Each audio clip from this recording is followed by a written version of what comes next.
Hi, I'm Mike, owner of the In-Groove in Phoenix, Arizona. So for a few years now, I've been maintaining a list on my website, www.theingroove.com, of the 100 best in-print analog records you should own. These are records that are currently in print, that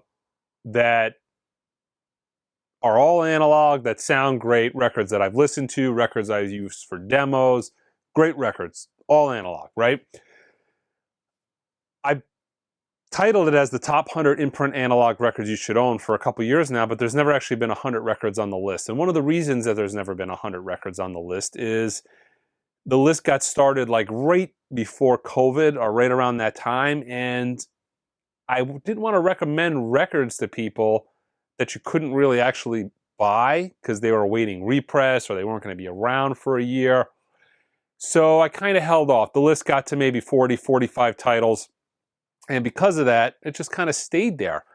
Finally, I just realized after so many years, this is just the new era of vinyl we live in. You're never going to find, it's not going to be like, not anytime soon, it's not going to be like the old days to where you can go into a store and they have all the Mobile Fidelity records and all the records by such and such band. Right now, we're in an era around 70% of my stock is sold out and awaiting repress. So I've decided to just finalize this list, put it online. It's up there. When things come in, they come in. It is what it is. I will say this. Keep in mind, these records are in print. A lot of these records are awaiting repress. You get a title that is in print that's awaiting repress and say it's awaited repress for quite some time. The value is going to go up considerably if it's a good record. You know, a $40 record might cost $200. Everything that's on this list, I really truly recommend you waiting for the repress before you go out and buy it.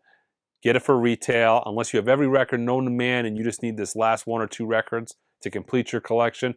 Just wait. There's other great records to buy. I will say this as well. The list that's on the website is only stuff that I carry in the store because it's a store, site. So I don't list products that I don't retail. But in this video, I'm going to mention things that are great. This is the all-encompassing list, 100 best in-print analog records you should own. Or I guess I'll say some honorable mentions as well.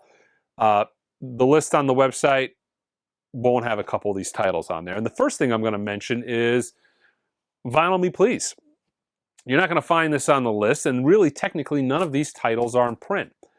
Vinyl Me Please as a whole was the label that I wasn't thrilled at when they started doing analog records.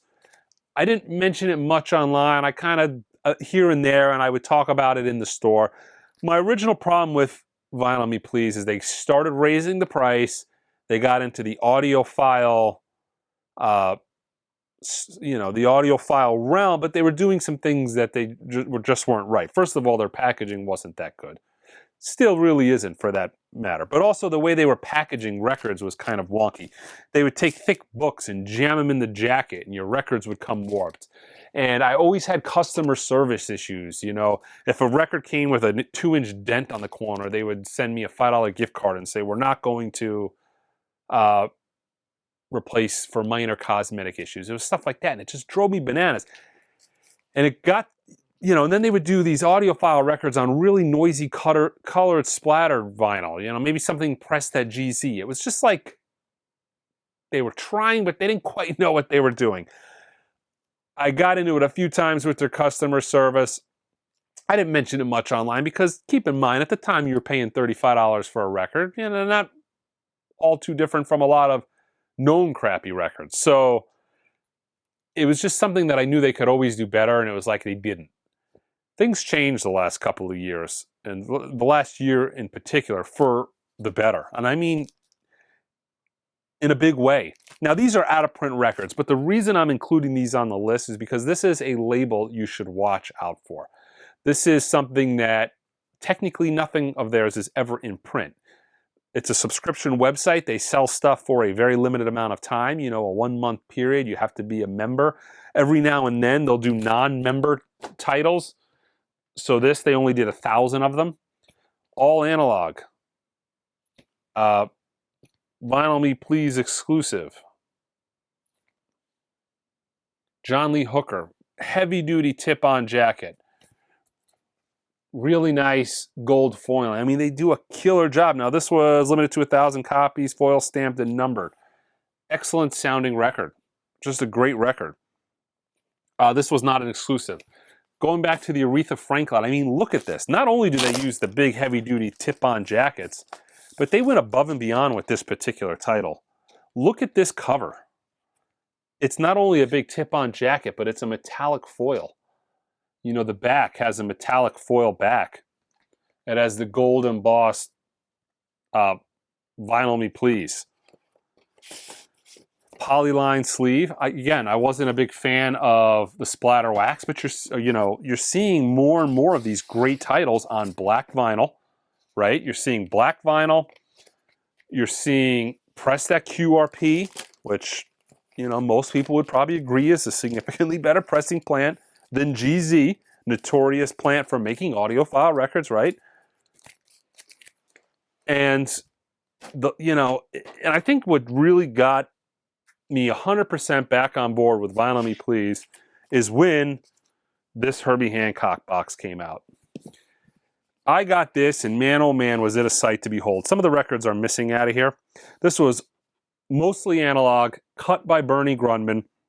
There was a couple records in here that were recorded digitally, and like, for instance, they were recorded digitally to begin with, or there was a live title in here that Herbie wanted to rearrange the track order on it, so it was done from digital files. But then, I mean, look at these records. Beautiful tip-on jackets.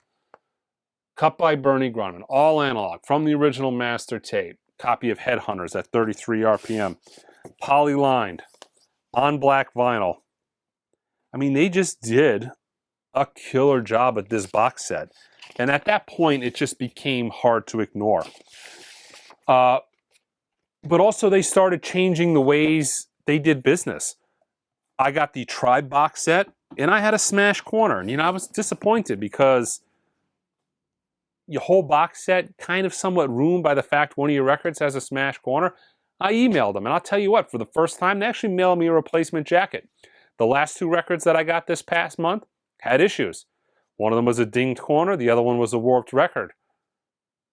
I emailed them back, and they took care of it. So now they're kind of doing what's expected. They are now selling premium records at a premium price. You know, a record is about $40 from them. But they are backing it up. The only thing, like I said, they fall a little short on is they're using really cheap, flimsy jacket or record sleeves.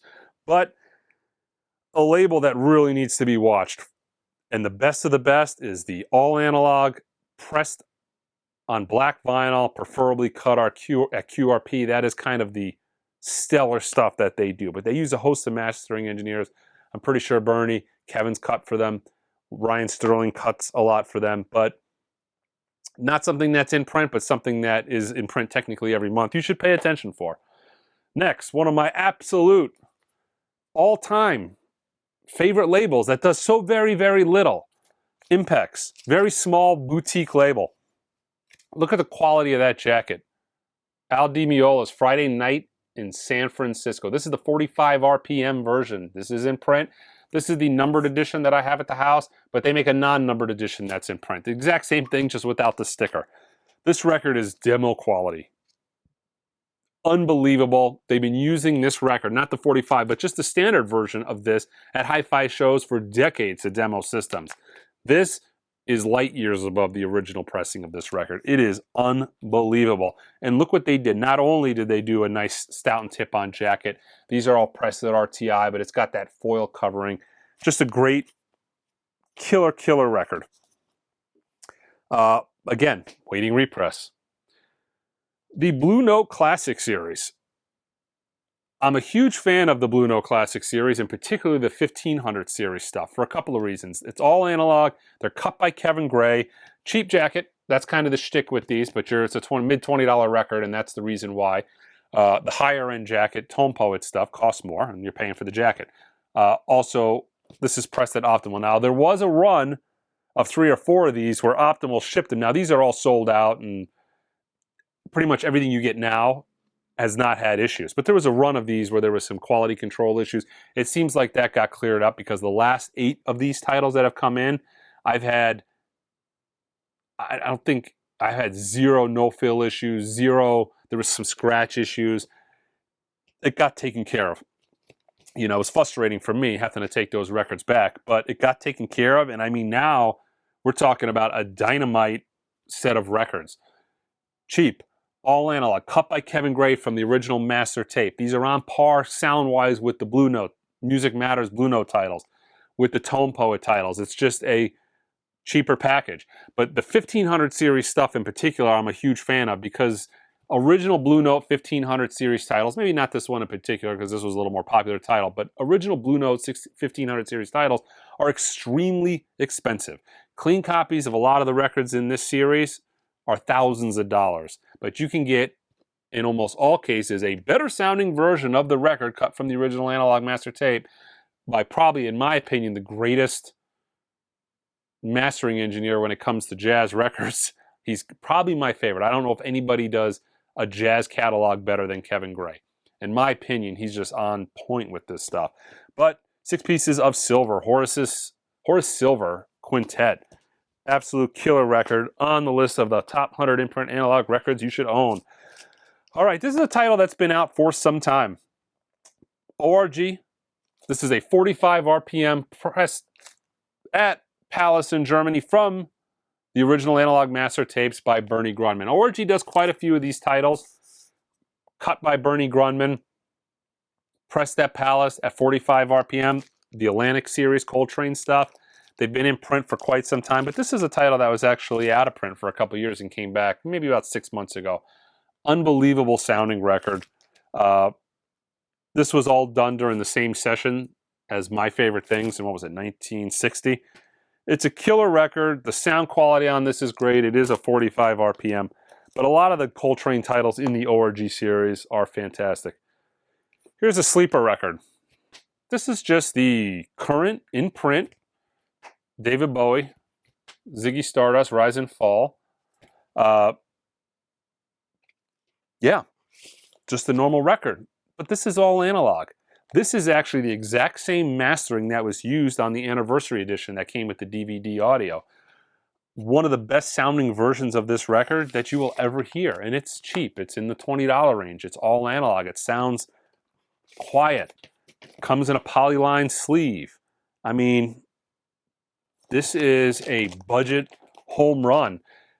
David Bowie really needs to have some more analog records put in print. His stuff has been mediocre at best for decades, but this is an exception. This is an unbelievably great sounding record. I want to say that anniversary, when did that come out? 10 years ago? But they just decided to use the same metalwork, and kudos to them for doing it. But yeah, fantastic sounding record. I wish there was more of those mid-$20 priced budget records. All right. From Speaker's Corner in Germany, Roundabout Midnight, the Miles Davis Quintet. Speaker's Corner is a label that specializes in analog records. Almost everything they cut is from analog tape. I'm pretty sure, don't quote me on it, but some Alan Parsons, some stuff they've done, probably had digital masters. I'm not 100% sure on it, although everything from them kind of has that same, this LP is an analog production. But some of my absolute favorite records are from Speaker's Corner. They have some titles that are extraordinary. They have some titles that are just okay. They use a lot of different mastering engineers from around the world. Roundabout Midnight, the Miles Davis Quintet. This is an excellent sounding title. There's not a lot of analog Miles Davis titles in print, although we have some stuff coming out in the distant future. Mobile Fidelity is going to start doing a lot of their titles as super vinyl variant of titles that they did years ago. But right now there's not a ton of analog Miles Davis, but this is in print and it sounds excellent. Another Speaker's Corner title. The Doobie Brothers, The Captain and Me. This is not really a band that I like, but this is an exceptionally good sounding album. One of the things you can always look for is who's doing the mastering on the album. And this is a Kevin Gray cut record. Kevin Gray does a decent amount of stuff for Speaker's Corner, and the stuff that Kevin cuts is typically always on point. So The Doobie Brothers, The Captain and Me, one of the best Speaker's Corner titles. So this was an announcement that I was just blown away to hear. They brought back Analog Productions, the top 25. You know, they have the 25 prestige stereo and mono titles. These are the only two to come back. But Chad announced that all 50 of these are coming back. It's just gearing up, getting them made, getting jackets ordered, you know, the typical 2021 woes of getting vinyl produced. But this series is dynamite, and it's a shame at the time there was not nearly any attention put into these. I want to say that I had Rollins Place for Bird, one of my favorite in the series. Look at this beautiful tip-on jacket. They were all cut by Kevin Gray, right? Every one of them were 200 gram originally. Now they're going to be 150 gram, but you know, big deal. You're losing 20 grams of vinyl, but it's still going to be flat edge, deep groove record, right? Cut by Kevin Gray. They sound unbelievable, but this copy, I probably had one of these in my bins at the store. They were $35 at the time. They've had a little price increase. They're $40. I had a copy of this in my bin. I'm probably not exaggerating when I say for 4 years. In 4 years, I couldn't sell one of these things. Now, if I had 500 of them, I'd sell them tomorrow. The word, it took a while for the word to get out on how killer this series actually is. And I think it took other companies coming out with really high-priced versions of these records for people to kind of catch on how killer of a bargain these are. One of my favorite versions, you know, of one of my favorite titles in this series, he does a cover of They Can't Take That Away From Me. And there's, you know, Sonny is playing on one of, you know, in that track. And you can actually, and I've only heard it on this version, he kind of leans into the microphone and he does kind of this off-key with his sax. And it is, when I heard that for the first time, it's just an unbelievable record. I highly recommend that. I highly recommend everything in the series. I truly could have just started this by saying, okay, these 25 and these 25. There's the first 50. They're that good.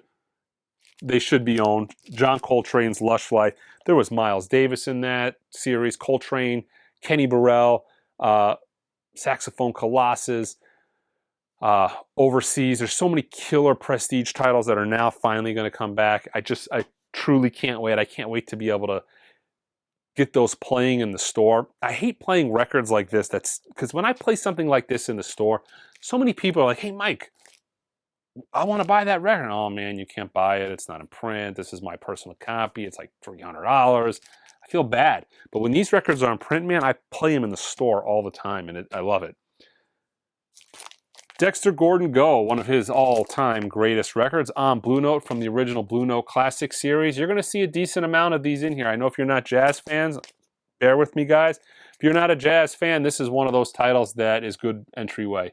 All analog, cut by Kevin Gray. I love the Classic series stuff that Blue Note's doing. It's unbelievable. All right, a couple classical titles. Tchaikovsky's Rhapsodies. This is an unbelievable sounding record. This is the, which one I grabbed? This is the 45 RPM version. I think I left the other record on the turntable because I'm like, where's the other record? 45 RPM version. They also make a 33 RPM. They did a killer job with this. I think Bernie Grundman cut, let me see, it was Bernie or Ryan? I think Bernie Grundman did the original classic record stuff. Yeah, Ryan did these. I'm almost positive they were cut from the original 3-track. So the way these were recorded were in 3-track. You know, a left, a right, and kind of a center. And I'm pretty sure he cut these from the original 3-track and mixed these live directly to lacquer. So these are theoretically one generation master closer than even the original RCA Living Stereos, which they would have took a 3-track, mixed it down to a 2-track, and then cut the record. The series is fantastic. It's probably the best audiophile classical series in print. There's a lot of great audiophile records out there through the 70s that sound dynamite that are worthless. You can pick up for pennies on the dollar. You know, a lot of the red boxed EMI stuff from the 70s. The recording on that stuff is fantastic. The records just aren't worth much. But living stereos are very desirable. They're hard to find. And they're hard to find in good shape. They weren't taken care of as well as some of those European records were. Here is another one, just an unbelievable record. Uh, Carmen's Suite, iconic cover. This is one of the most expensive RCA living stereos, if you can find an original. Original, this is like $1,000. I really dig recommending classical records to people with the more well-known pieces. I feel like I'm not a classical expert by any stretch of the imagination. I like classical music. I go to the Phoenix Symphony. You know, I couldn't tell you if the first violinist was having an off day today or not. That's just beyond me. I'm a musician myself. I play the guitar, but I'm not to that caliber, right? But I really enjoy recommending classical music that has a hook for people, something that they've heard before and they're familiar with it, whether it's from commercials or TV or, you know, just common pieces. This is one of those that people hear, but they've never heard it in this, you know, they never heard it sound like this. So it immediately, I think, draws them into it. This is a piece of classical music that I'm probably the most familiar with because of my childhood. My father was the biggest Elvis fan you'll ever meet. Loved Elvis. I grew up listening to Elvis all day, every day because of my father. And if you guys are familiar with any of Elvis's 1970s concerts, he pretty much opened up every single concert with also Sprach Zarathustra. Now, he kind of opened it up with the beginning of this, which is, what is it called? The Sunrise? I mean, I think that's the actual, wrong side. It doesn't say, but the beginning of this is that iconic opening music from Elvis's concerts, right before Ronnie Tutt comes in with those unbelievable drum solos. So when I heard this for the first time, I already loved it because as a child, it was peppered into my head religiously. It was quite the experience to hear the rest of it, and it's a powerful piece, one of the most iconic all-time greatest classical records probably of all time. I mean, it's so hard to find an original. This is impossible. Unbelievable, killer-sounding title. All right, here is another title that is technically not in print, but this is kind of the cautionary tale, something you should look forward to. Impex, again, one of my absolute favorite labels, they have a series of one-steps. They're unbelievable. Now, I'm not a huge Patricia Barber fan. Musically, this isn't for me. But this is a series of titles that they are going to be doing from now on. And I am confident that they're going to put some heaters in there. And we're going to see some killer titles to come. This is an unbelievably dynamite sounding record. Musically, I'm not a fan of Patricia Barber. It's just, I'm not a huge, I know it's blasphemous to even say this, I'm not a huge female vocal jazz fan. I like some stuff, some Julie London, some Ella. I prefer, you know, different types of jazz. But this is no doubt an unbelievable killer sounding record. This series is unbelievable. The quality of this slip cover, beautiful Stoughton jacket, right? They're numbered on the back. I really look, this is the only one they've done, but every one of these I would just in advance be conscious of. They're going to be great. There's so many of these things in here that are technically in print, but they're not, because this sold out like almost instantaneously and now it's out. So another honorable mention in conjunction, like Vinyl Me Please, something you have to pay attention to.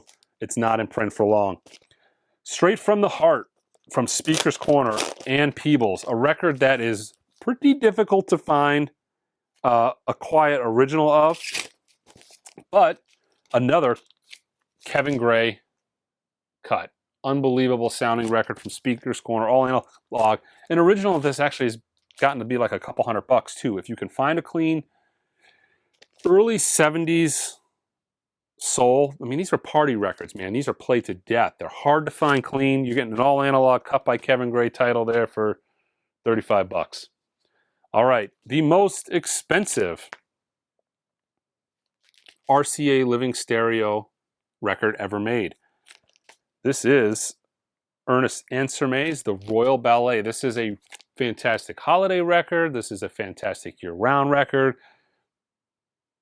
An original of this goes for, and I've got one, goes for $4 or $5 grand. This sounds better. This is an unbelievably killer sounding record. And one of the things that I find the most fascinating about this record, and I can hear it on this record so much more than a lot of other records, is this record, you can hear the hall. You can hear where the walls are. You know, you could picture where this was played. I mean, the imaging on this record is absolutely fantastic. You know, and it's killer.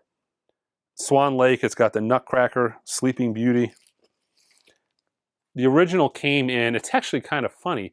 So the original was the inspiration for the UHQR, the new Analog Productions UHQRs. They need to do a version of this in the UHQR box, which is where they got the idea to do the UHQR. So it came in this, you know, that's the box that this originally came in. So I wonder what's going on there. Why did that not happen? But little insert. They show all the master tapes. They did just a dynamite job with this. Let me see here. Are these the 3 tracks? Let's see. I'm not sure. Tough to read. They're tiny, tiny, tiny. These are the Decca tapes, actually. So, yeah. Dynamite series. This is one of the best in the series. Again, as of the filming of this video, haven't had it in a couple months. Great title. Worth every penny. I think we're a little heavy on classical on the front end of this, but, you know, I've mixed it up. All right. This has been on my list for quite some time. Paul Simon's Graceland. This is a dynamite record. This is a budget, all analog audiophile record. This was done by Ryan Smith.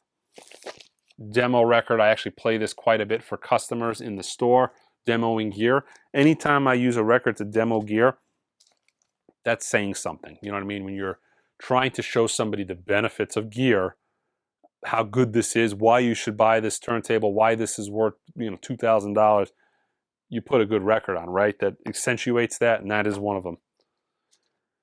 Great title. I showed this in the Vinyl Me Please box set, but 45 RPM. You know, not the glossy cover, but it's still a Stoughton jacket. They do it in 33. The 45 is significantly better. The Vinyl Me Please was cut by Bernie Grunman. This was done by Ryan Smith. I prefer the 45 of this record. But I listen to the 33 from time to time too, because sometimes I'm lazy and I just want to sit down on my butt and not get up so much. One of my all-time favorite records, the 45 RPM, Dave Brubeck's Time Out, cut by Bernie Grunman from Analog Productions. Every time I buy a new piece of gear, this is one of the 5 records that I use to test that gear. I'm so familiar with this record, the way it images, the space, where everybody's positioned. This is just an unbelievably killer sounding record. I also use this to demo gear every single day. It is an unbelievable record. I know this record inside and out. I probably played it 300 times. It's unbelievable. One of the greatest jazz records of all time. Maybe the best or second best selling jazz record, right there with Miles Davis's Kinda Blue. Unbelievable record. Highly recommend it. All right, probably one of the greatest analog records ever put to vinyl. I mean, Hugh Masekela's Hope at 45 RPM. This is a live show. Unbelievable. I mean, this is, if I was to do a list of probably the top 10 greatest sounding records of all time, this would be on it. Hugh Masekela, unbelievable. You know, he does Grazing in the Grasses on it. His classic hit, unbelievable sounding record. Who did the mastering on this? Kevin Gray. 45, well, this is the 33 RPM. They do a 45 RPM of this as well, which is even better. I haven't seen it in years, so whether it's in print or not, I'm not sure, but that is in print. All right, another tone poet from Lou Donaldson. Mr. Shingling. This is an unbelievable tone poet because this is a very heavily sampled record for hip-hop artists. This is the non-gatefold version, one of the later 70s. I really dig this era Blue Note. It's so underrepresented for audiophile records for decades. Everybody wanted the 1500 series stuff. These records used to be worth very little. They were very easy to find, very plentiful, till they weren't. And now to get significantly better sounding versions of them is just, this destroys the original. The original of this record, just, it was no, you know, 70s era stuff. The vinyl quality was not nearly as good. 70s, was this 67? End of the 60s. The vinyl era, you know, went over to Liberty. Kind of suffered. Wasn't the same, you know, although it was still good. It's just these original versus the, I mean, in most cases, these all analog Kevin Gray cut at RTI just sound better. And I mean, I have originals of all these records that I'm showing you, but these are just dynamite. So this is a great transition record for somebody. If you're not a jazz fan, but you like hip hop, you like breaks, you like R&B, you want to think, you know, maybe you want to get into jazz. I recommended this on the top 10 records for people who don't like jazz to get into jazz. This was on that list. Dynamite pressing, Tone Poet, cool cover. All right, from Analog Productions, Buddy Holly. They did the Crickets. This Buddy Holly record to me is the better of the two sound-wise. Unbelievable record. I have an original of this. Original sounds nowhere near as good as this. I never would have even thought of this as something that would even been, you could even do as an audiophile record, because you listen to the original and I was like, okay, Buddy Holly, it's great. But I never thought of that as something as like an audiophile label will ever tackle. But they did. You know, there was an MCA heavy vinyl pressing of this in the 90s, which was really good. This is significantly better. Dynamite sounding record. They do the chirping crickets. This is the better of the two. Part of the problem with the original of this is Coral pressed almost everything on injected molded plastic. So it wasn't actually on vinyl. So it was really noisy after a couple plays. You know, it was not good. Tough to find. All right, so this is a record that is weird because it's either quasi in print or it's not in print. So I've got a few of these in some months ago, maybe almost a year ago now.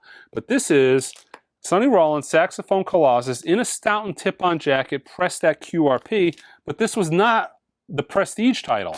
So I actually thought this was going to be the way that Kraft ended up going, Concord Music, excuse me, where they... this is cut by Kevin Gray. It's not the flat edge. It's not the deep groove, but it's all analog. It's cut by Kevin Gray, and it's in a tip-on jacket. And at the time, this was like maybe 23, 24 bucks. You know, so it was even $10 cheaper than the Prestige series stuff that Analog Productions were doing.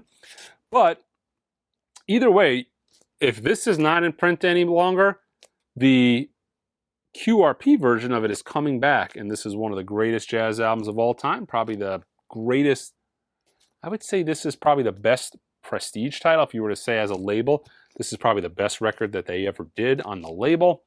Probably up there with a Hank Mobley title. But yeah, lacquer's cut by Kevin Gray, coherent from the original master tape, single pocket, old school style tip-on jacket with high gloss cover. This was an amazing sounding record. So if you can get the QRP, I would say go that route, because this might not be in print, but one of the two is in print. Get one of the two. Places and Spaces, Donald Byrd. This is an amazing, heavily sampled, iconic jazz, R&B, jazz record from the 70s. Cut by Kevin Gray, mastered at Coherent Audio. Again, this is the era of Blue Note that just didn't have the quality vinyl like you're getting today. You know, the quality of that 60s era stuff kind of started to diminish by the 70s. It was that cheaper Oil Crisis, more crummy vinyl.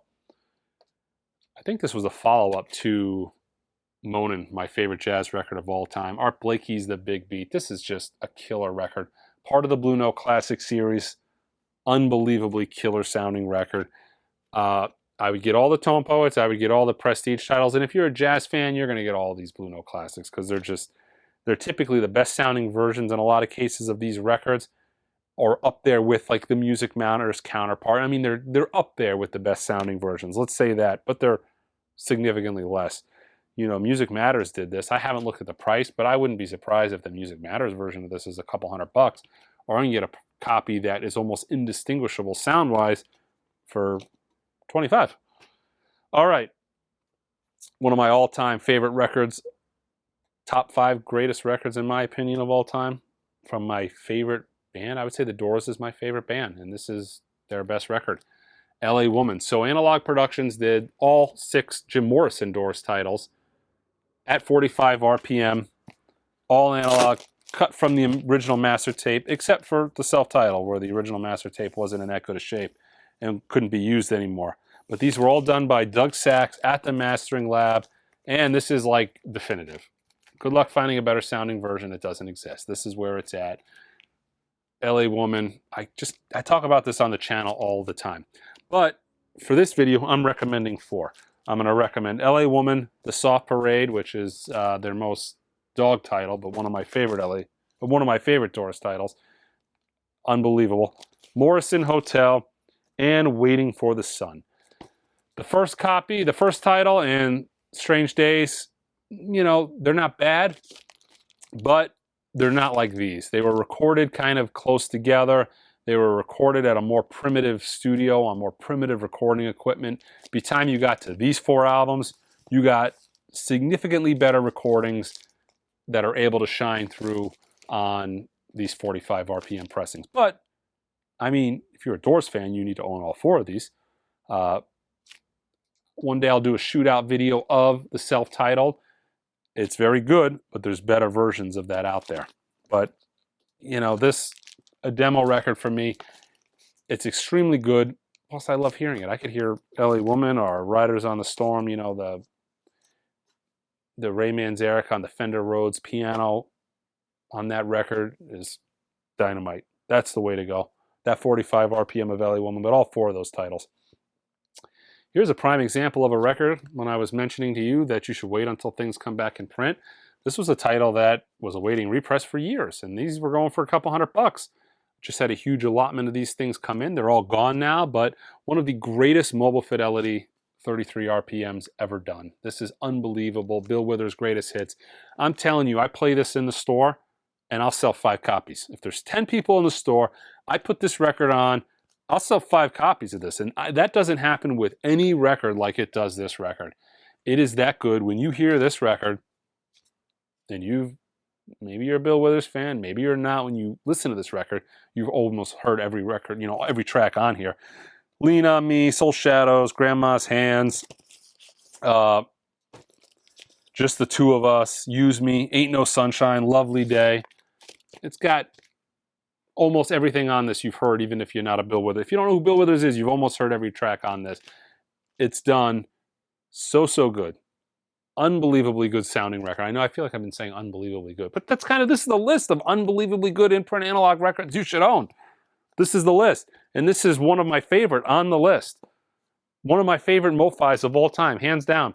Here's another one of those titles that actually came on my recent restock of the Bill Withers Greatest Hits. The Bob Dylan stuff that they did was extremely good, and you could tell that it's done well over time because a lot of those titles that they did, they're out of print now, but they're going for like $200, $300, $400. When the secondary market picks up prices like that, you know, at 4, 5, 6, 7 times retail, there's a reason why. And that's a lot of times because they sound really good, but there's a few titles still in print. Bob Dylan's Greatest Hits and Blonde on Blonde. This is an exceptionally well done 3 LP box set. I very highly recommend it. All right, the next thing I'm going to show you are a couple of titles that are theoretically not in print, but this is an active series. So again, I wanted to kind of highlight these because they kind of never really are in print. These are the Kraft One Steps. This is the Yosef Lateef and the John Coltrane Lush Life. Now, when they announced these originally, these things sold out. Now, the Coltrane maybe lasted an hour. But they lasted about an hour, and within a couple of hours, they were $100 retail at the time, but they were selling for $500 on eBay on the secondary market. I mean, an hour or two later, that's what they were selling for. So Bernie Grundman, all analog, pressed at RTI on VR900 vinyl, which is the Mobile Fidelity Super Vinyl. Super quiet. I mean, it's the greatest vinyl in production. I've said it many, many times. It is quiet. I mean, it is extremely quiet. But they did 1,000 of these. So The cover actually is not as nice as the Analog Productions version. It's like a crop color. It's cover. It's not as glossy as the Analog Production cover. It doesn't have that nice thick gloss, but it's still a stout and tip-on jacket, right? So when it got time for the Yusuf Lateef to roll around, this record was really, really, really hard to get. So what ended up happening was they said ahead of time that they were going to release this. The John Coltrane, they never announced ahead of time. It just popped up. So it took a while for the people to kind of realize what was going on. But with this, they said everybody ahead of time, they told what was going on. This was an extremely hard record to get. So I had me and every one of my employees sitting at their computer station with my credit card in hand, all my information to be able to try to buy one of these. I still wasn't able to get it. I had to make a trade with somebody else that to be able to actually get a hold of this record. So there was, as you can imagine, there was kind of some uproar in the community about it. Kraft pretty much came out and said, we're sorry. In the future, more of these will be made. But this was kind of made in an era pre-COVID. We didn't know how well it was going to do. We're really sorry. We'll try harder next time. I actually truly believe that that was kind of designed to be short printed on purpose. And the reason being is if you look at what Mobile Fidelity did with the Santana One Step by having a low number to start out with. Now they, in their defense, they didn't know how premium product like that was going to be perceived. They were the pioneer of it. Nobody was doing $100 records at the time. I mean, that really was $100 regular retail records. That wasn't a thing. That was pretty new for mass-produced records, right? So they were testing the market. But you can see those numbers went up from $2,500 with the Santana Braxis up to, they're doing 10,000 of Janis Joplin Pearl, for instance. The numbers have gotten up there significantly. So I kind of almost feel in a way they followed their lead, keep the original couple titles really limited, get the excitement going, get the buzz, get the panic, get the frenzy, get the FOMO. Everybody's freaking out. Everybody wants it. I think the next title, the third title, will be 10,000. They'll be much easier to get. They won't be as crazy, but everybody will be after them and looking to buy them just like they did these. The FOMO will be crazy. They're going to sell out immediately. But the reason I'm mentioning it is these things are phenomenal. All analog, cut by Bernie Grumman, stout and tip-on jacket, VR900 vinyl. I'm not nuts about the outer cover that they did on these, only because they weren't packed really well. These were kind of packed like a Vinyl Me Please record in that really just mediocre thin cardboard. So a lot of them came dented. Now, the inside jacket tend to be protected because it's within this, this case, but it doesn't matter. You don't want your case to be protected. And these were so short printed that when you contacted Kraft and said, hey, my jacket was damaged, most people weren't able to get it replaced because there wasn't any to go around. And you're not going to, the thing's going for $400. You're not going to return it because of a ding corner. So, that's kind of unfortunate, but these need to be on your guys' radar. This is a direct from Kraft only item. You can only get these from Kraft. But I wanted to highlight this in the video because this is the 100 imprint best analog records you should own. And it's not in print, I know, but, you guys get my drift. Pay attention to the Kraft One Steps. They are truly fantastic, and there's so much in that catalog that they own that they can do. We could be seeing CCR, all the Vince Guaraldi, Peanuts, anything on Riverside, anything on Prestige, anything on Contemporary. I mean, there's a mountain of killer titles that they could be doing that we could be looking forward to. All right, I don't know why it's taking me this long to show a Tone Poet, but yeah, Lee Morgan's The Cooker. This is an amazing title. The Tone Poets kind of specialize in doing titles from the Blue Note catalog and catalogs that they own. So we're talking the Universal-owned labels that fall under this umbrella are kind of, Pacific, Solid State, Blue Note. I mean, Universal owns other things. They own Verve, they own Impulse. They're really the greatest holder of jazz in the world as far as ownership of musical licenses go. But everything that falls under that Capitol imprint, I guess, I don't know the way they structure things out nowadays after these companies just keep gobbling up one company after another company. But everything they do, the Tone Poet focused stuff, is dynamite. They're great. They're all cut from the original master tape by Kevin Gray. These are done in conjunction with Joe Harley, who was one of the founding members of Music Matters. Music Matters is the greatest reissue series ever done. When you look at a series, what they were able to do with a specific catalog of music is unbelievable. They took it to the next level as far as putting, at the time, the highest quality jacket you could get, the best mastering you could get, going back, getting the original session photography from the guy who owned all the film negatives, recreating these jackets from scratch. I mean, labels from scratch. Everything was done unbelievably well. These things are killer. The Music Matters were killer. So, pretty much what happened is Joe Harley left Music Matters. He went over and just started working for Blue Note directly. But he doesn't do the stalwart titles as Tone Poets. You know, they don't do Moanin', the Sidewinder. They're not doing those types of titles as Tone Poets. They save that for the Blue Note Classic series, which are more budget-friendly titles, you know, pressings. They're $10 cheaper on average than these are. Actually, a little bit more because everything's had price increases. I think they're about $12 on average cheaper than a Tone Poet. But the Tone Poet series is fantastic. I mean, if you're going to collect series, okay, when you look at all the stuff I'm showing you, if there's something you could say, you know what, I should collect everything, and this is how I think mentally, I collect all the Tone Poets and all the Prestige 25 stereos and 25 models. Those are worth owning as a complete collection. They're amazing titles. The Blue Note Classics too, but a lot of people have those in great pressings. But if you're getting just into this for the first time, or maybe you're a jazz fan, but you're getting an audiophile jazz vinyl for the first time, the Blue Note Classic series stuff is dynamite. You know, it has the cheaper, crummier cover, but as far as sound goes, high-end, analog, Kevin Gray cut, mastered sound, they're every bit as good as these Tone Poets, and every bit as good as the Music Matters titles were.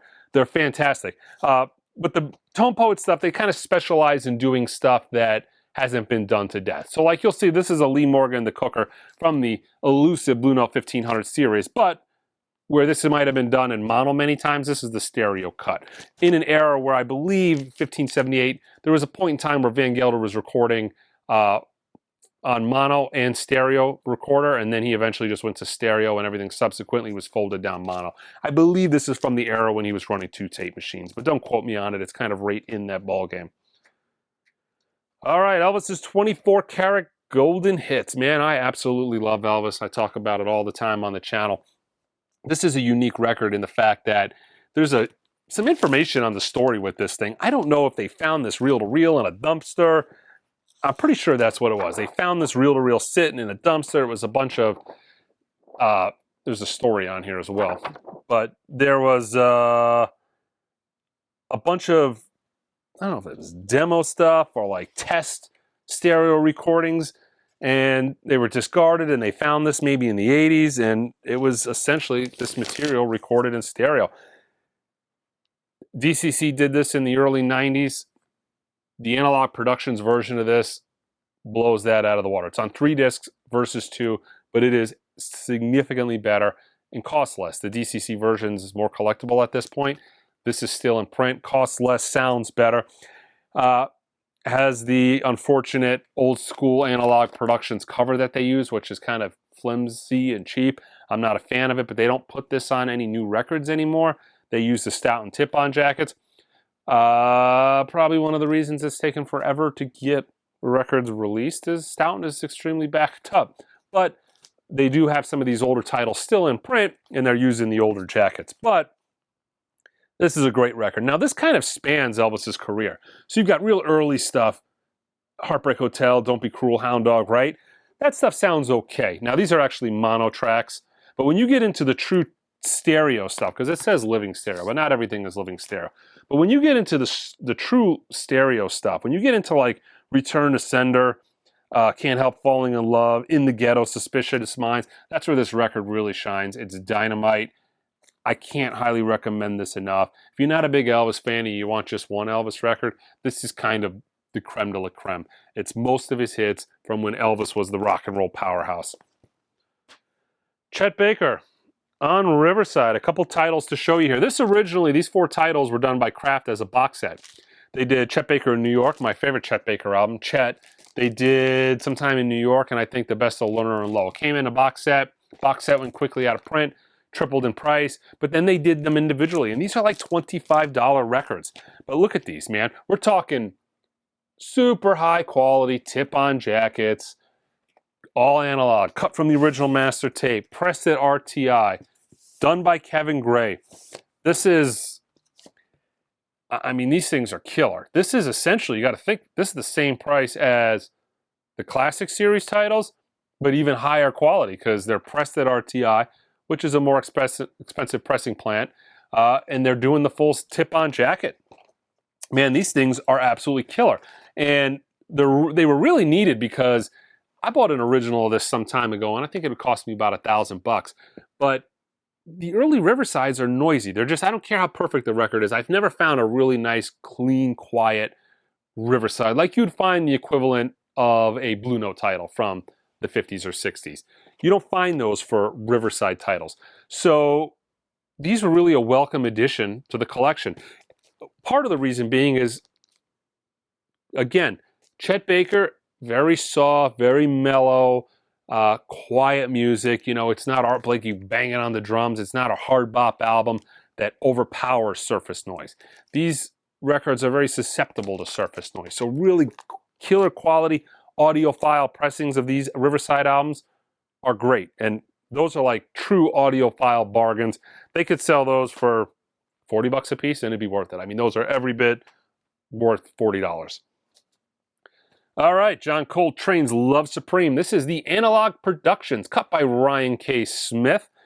This is from there's been a lot of discussion about this. So Analog Productions has actually done this before. They did it as a 45 RPM. The 45 RPM was actually done by Kevin Gray from the true analog master tape, which actually wasn't in that good a shape, but they cut it from that tape.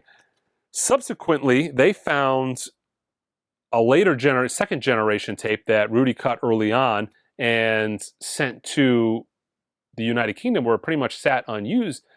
This tape somehow made its way back into Universal's possession. Rudy even listened to it at some point and declared that this is the superior sounding tape.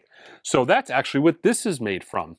So yeah, this is a tape. This was made from a tape that's in significantly better shape, although it's at 33 and not 45. So the presentation's a little different always when you separate the two speeds.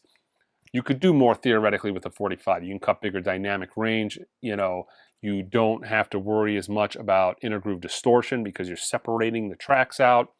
But this is, I mean, this is a beautiful tip-on jacket, which complements the way Impulse did their records originally. This is a fantastic record. Now they've actually, Analog Productions has alluded that they're going to use this tape for a 45 RPM UHQR version of it, so that'll probably best this. But right now, for the money, this is the one to get. Now, I will tell you, there's another copy of this floating around that's made from the same Ryan Smith metalwork. There's like a Walmart or there's a budget copy out there. Not the same quality vinyl, not the nice Stoughton tip-on jacket. It's made in a more, you know, traditional generic fashion, but it's still an all analog cut. But I will tell you, for the full presentation, spend the extra $15. It's not like this is a filler album. This is one of the 10 greatest jazz albums of all time. It's definitely worth having a true, you know, premium copy in your collection. If it was a record I could see, if you don't truly love it, maybe you could search out and save the money. But most people, if you're a jazz fan, if you're a Coltrane fan, that's like a definitive jazz album. It's a definitive Coltrane album. And truth be told, I mean, me personally, I'm never going to sell these records. So, you know, the value of them is worthless to me. I like to have the nicer ones to look at. But, you know, if you ever do in the future go to sell your records, or you need to sell your record collection, something like that's going to maintain value significantly better than just a cheap generic cover. People are always going to want to hunt out the full presentation. Do you know what I mean? Same reason why, you know, if you look at the Music Matters titles, a lot of those Music Matters titles and Blue Note Classic titles, the sound is almost indistinguishable from one another. Blind Tests, I don't know who could, almost nobody could tell the difference between them, right? But one sells for $300, one sells for $25. That's because people will pay for the full presentation. All right, from Analog Productions, Otis Redding's Otis Blue, with Respect. Aretha Franklin made Respect such a hit, such an anthem. Most people don't realize that Otis Redding wrote the song, and it's on this album. This is kind of an anomaly, if you ask me. A few things that are weird about this is an album that was recorded by Tom Dowd. Tom Dowd, I'm not a big fan of what he, as a recording engineer. His stuff was saturated and like tape hiss, and a lot of it was not really well recorded. Aretha Franklin is a prime example. That stuff is okay, but it's not audiophile by nature. But this is an audiophile record. The only thing I will say, so it's kind of, to find these great soul albums, audiophile quality, it's rare. But the thing I will say a lot of people don't like about this record is this is kind of like those Capitol Beatles records. This has some hard stereo panning on it. Not everybody likes that. But to be able to hear Otis's voice on this is worth it. And if this hard panning stereo bothers you, hit the mono button on your stereo receiver and you got, that problem is solved. This is a killer record. It's really worth owning.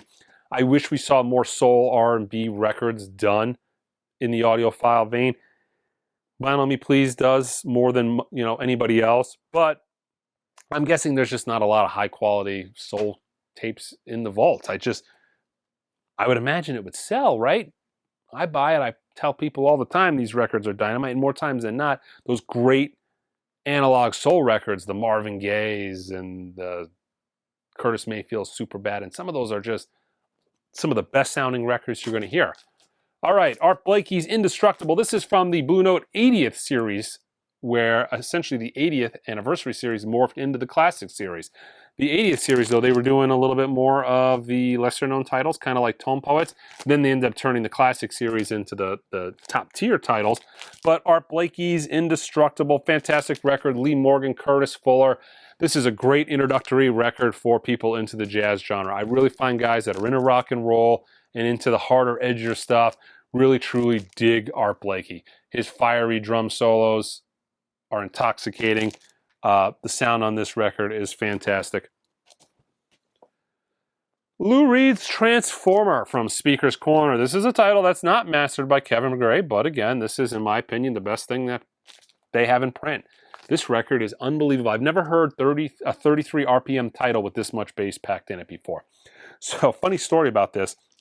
You guys have seen my shootout videos where I sit in front of my stereo and I've got that big wooden art piece sitting in front of the stereo. And I mean, that thing's like 700 pounds.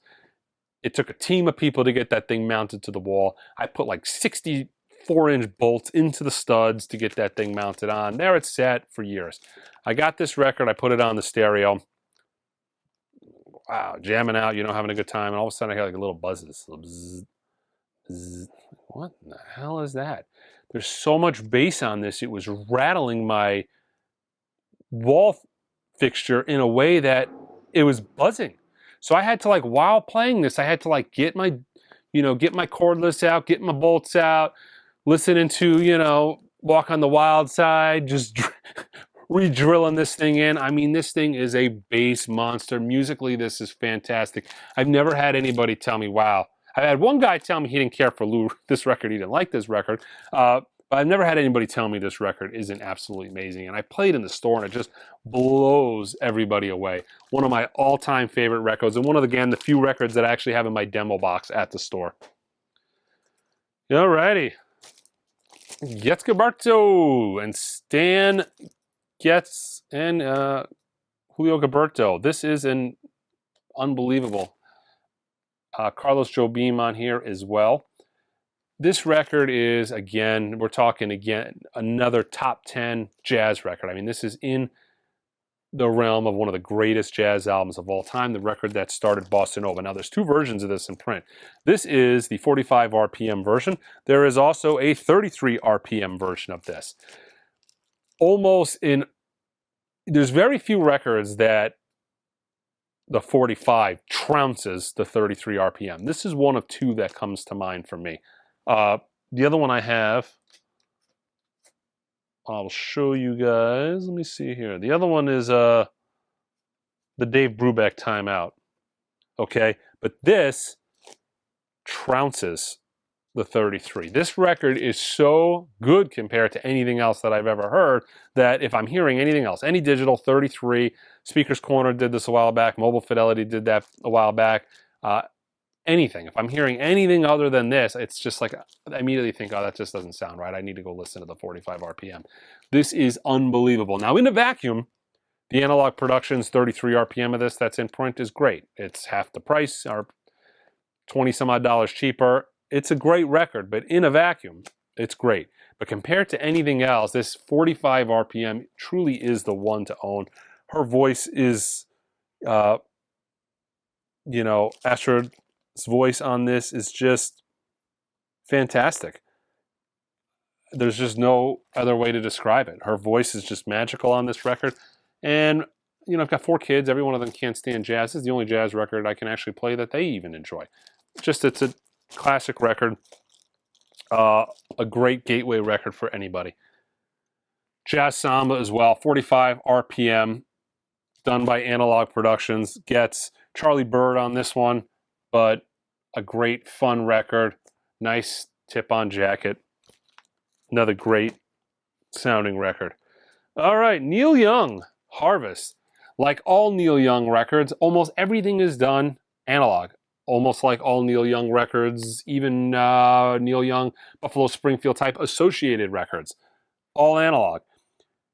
Even on his modern stuff, Neil even uses a kind of modern version of the sparse codes, where if you look at the back of the record, he actually tells you the source. Was it analog tape? Was it 24-bit 192 file? Was it 16-bit files? I mean, he's very, very forthcoming. But also, he doesn't cut corners. This is done by Chris Bellman, so he's using one of the top mastering engineers in the world, Chris Bellman at Bernie Grundman Mastering. He's replicating kind of that linen cover. Now, this is an older copy, so it doesn't have that sparse code. I feel like the more modern version of it does. But he's replicating the modern or the vintage linen. I mean, he just does a dynamite job with his stuff, and he's been doing that for years. I mean, this record has been in print for years, and it's been high quality for years. I highly recommend all of Neil Young's analog catalog titles, even modern stuff. His latest record that he did with Crazy Horse that came out a couple of weeks ago, I think it's called Barn, that was done to analog tape. I mean, Neil Young is really walking the walk when it comes to great sounding records. And he tells you why on the hype sticker. Because sound matters. And it does. And he's not charging an arm and a leg for it. It's great. I wish it was done more frequently in the industry. I wish I could be doing the top 1,000 in-print analog records, although that would take me like, you know, a month to film. I wish there was more than 100 to let you guys, and there is, but you know, it's not as many as there could be. Let's put it that way. All right, another killer title from Speaker's Corner, the Al Green Call Me. Originally on High, Al Green Records, extremely difficult to find clean. Al Green Records were party records, and everybody got down and then trashed their records. I don't know what the deal was. I don't know if people were blowing lines, snorting lines on these. Just, why are they all trashed? They are.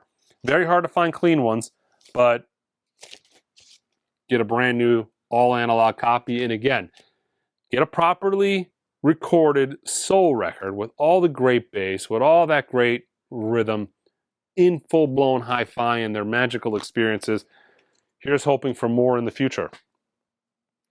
All right, the latest reissue from Tom Petty, Wildflowers and the Rest. So this is essentially Wildflowers the way he originally wanted it. It was shortened because the label didn't want to release it as a double. But this is all analog, cut by Chris Bellman at Bernie Grundman Mastering. The original was digital, the original copy from the 90s. And when this came out, the original was going for like $500, $600, $700, $800. It was crazy expensive. There's another analog version of this that's floating around out there that was only available in the box set. But they did the standalone version, and it's on recut that's even better than what was in the box set. The one in the box set wasn't bad, but this is even better yet from the original half-inch. I think these were recorded to half-inch analog tape.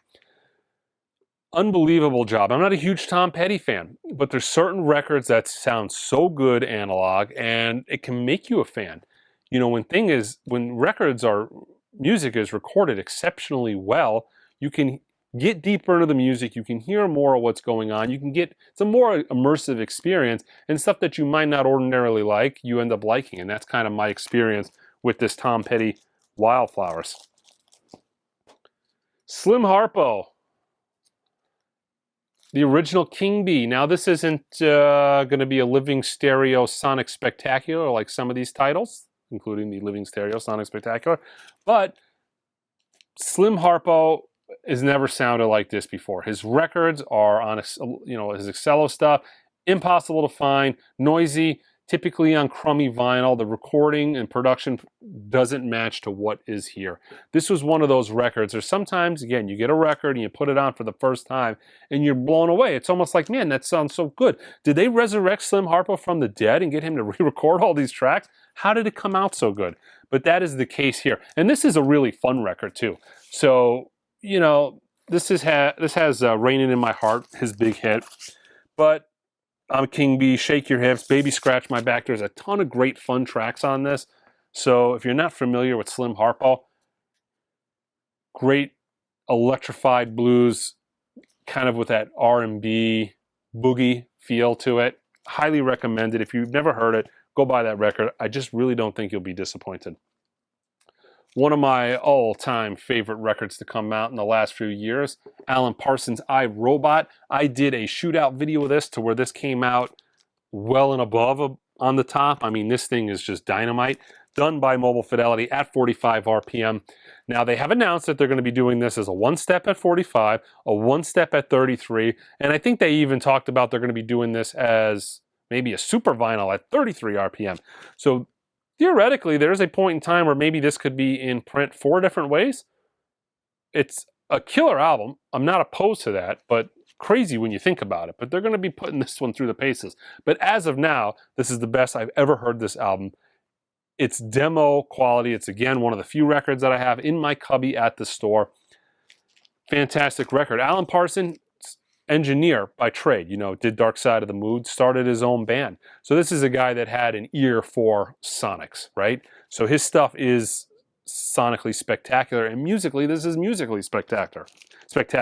So it makes for like a really fun listen, right? All right, a record that I thought that was out of print because I hadn't seen it in quite some time. For all intensive purposes, it was out of print. You go online and order it. It was marked as deleted in the manufacturer's catalog. Then all of a sudden, I got a shipping notification that they were going to ship more of these. And here it came in the mail with a few updates. They changed it to the more modern, there's a new Warner Brother logo. So it's back in print. This is the 45 RPM all analog cut by Kevin Gray. And this thing is blow your mind good. I mean, I did a shootout video of this, and it is unbelievable. Watch the shootout video where I talk about this. This record is definitive. It's nice when you can get imprint records that are definitive. Definitive, Alan Parsons, definitive. But this is like, you've never heard Fleetwood Mac sound like this. And even if you heard these songs to death and you're like, you know what, I don't really need to hear Go Your Own Way one more time. Listen to this. You might be surprised. I play it in the store all the time. Sounds fantastic. Haven't seen it in a little while, but it is, you know, they just redesigned all the packaging and everything. I'm sure it wasn't for just the 1 week that they put it out. I'm sure this is suffering from shortages just like everything. But this is a fantastic sounding record, one of the greatest selling records of all time. And in the 7 years that the store has been open, that and Dark Side of the Moon are the 2 best selling albums I have. So on vinyl, man, it's a seller. So they really need to get it back in print. There's a 40, that's the 45 RPM album, definitive. There's a 33 RPM that Kevin did as well, I think with Steve Hoffman, that I haven't seen as well in a while. That's in print as well, but haven't seen it. Those 2 are both fantastic, but the 45 RPM kills it. All right, from Impex, one of my favorite boutique labels. This is the Iso Suzuki Trio, 3 Blind Mice. This actually comes in a box set, or you can get it single. There's a 3 Blind Mice box set with 3 titles in it. This is a Japanese label that's kind of pays homage to Blue Note. They were fanatical about the recording quality at the time. They made exceptionally killer sounding recordings. Look at what they did here on the back cover. They actually talk about all the microphones that were used. They diagram out the room. We've got instrument placements, microphone placements, what they used, where they placed it, drum screens. I mean, they went all out. So you can tell, like, these guys really cared about how these records sounded, right? They're dynamite. I mean, these cats could play. Fantastic record. Blow Up is the favorite for me in the box set. So these are all done at 45 RPM. The box set's all 45 RPM. The box set's worth getting. If you want to just try one, you can try the 45 RPM copy of Blow Up. They also do a sampler called The Various Sounds of 3 Blind Mice. Although they sound really, really good, They're cut at 33. They just don't have the power that this has. Really fun, exciting record. I got to tell you, though, I would say about 99 out of 100 people who buy that just go buy the other three. So you're not doing yourself any disservices if you just wait for the box set and get them all at once, because they're good. All right, the legendary Sun House. Again, a lot of these blues guys were not recorded exceptionally well, especially when this man was in his prime. But later on in life, he comes back to recording. Columbia did an excellent job at, recording this. Really nice, really quality, intimate performance, very similar to the Folk Singer and the John Lee Hooker record. This is done at 45 RPM by Analog Productions. There's a 33 RPM version of this. Get the 45, it really is the better sounding, but not like the Getz Gilbardo or Dave Brubeck Timeout. It's not a wide margin. Really good sounding record. All right, one of the most sellable Blue Note titles of all time. Lee Morgan's A Sidewinder, also his greatest record, probably on the list of the top 10 greatest jazz records. This was a big deal for Blue Note. This actually was featured, I think, in a Chrysler commercial back in the 60s. This was a pop crossover hit. You'd find this in jukeboxes back in the day. This was a really popular, sellable jazz title. Billy Higgins, Joe Henderson, Barry Harris, and Bob Crenshaw.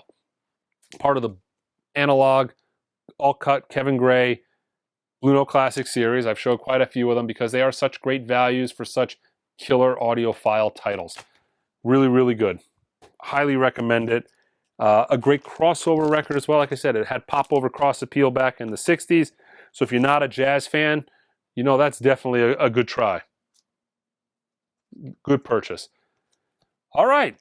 The Cranberries, everybody else is doing it, so why can't we? By Analog Spark. This is a Universal, kind of offshoot, Analog Spark. I'm pretty sure maybe it got started by somebody and then gobbled up by Universal. I don't know the backdoor technicalities of it, but all analog, the Cranberries. So this record is really sentimental for me. When I was a kid, I had this on cassette tape. So couldn't afford really many CDs and or cassettes. Didn't have a CD player until much later. But I had a cassette player, but I only had about 10 new cassettes of music that I liked of the day. I'll admit to the Cranberries. I'm not going to admit to a lot of the other stuff I was listening to in the 90s. Not on camera anyways. Come in the store, I'll tell you. But the Cranberries was one of them. Had this album. I had some later singles. This record was dynamite. I loved it then. This is a record I truly love now. My wife actually loves this record. This is one of my records that I keep in the demo bin, play in the store. This is like the prime example of how a record could sound better than everything else. This right here. Find me a better sounding version of this record. Good luck. It does not exist. I've not found it or anything even close to it. This is another record I love having in the store because if I'm ever fighting with my wife and I piss her off and she's mad at me, I can generally put this record on and get myself out of some trouble. It puts her in a really good mood. So it's really good for that reason as well. Analog Productions has done a lot of Leonard Skinner's catalog, including Pronounced Leonard Skinner, my favorite album of theirs, because it has an absolutely killer, powerful copy, or version of Freebird. Audio powerhouse. Sounds fantastic. These are all really, really good. The 45, they've done some 45s, they've done some stuff in 33s, they've done some stuff in both.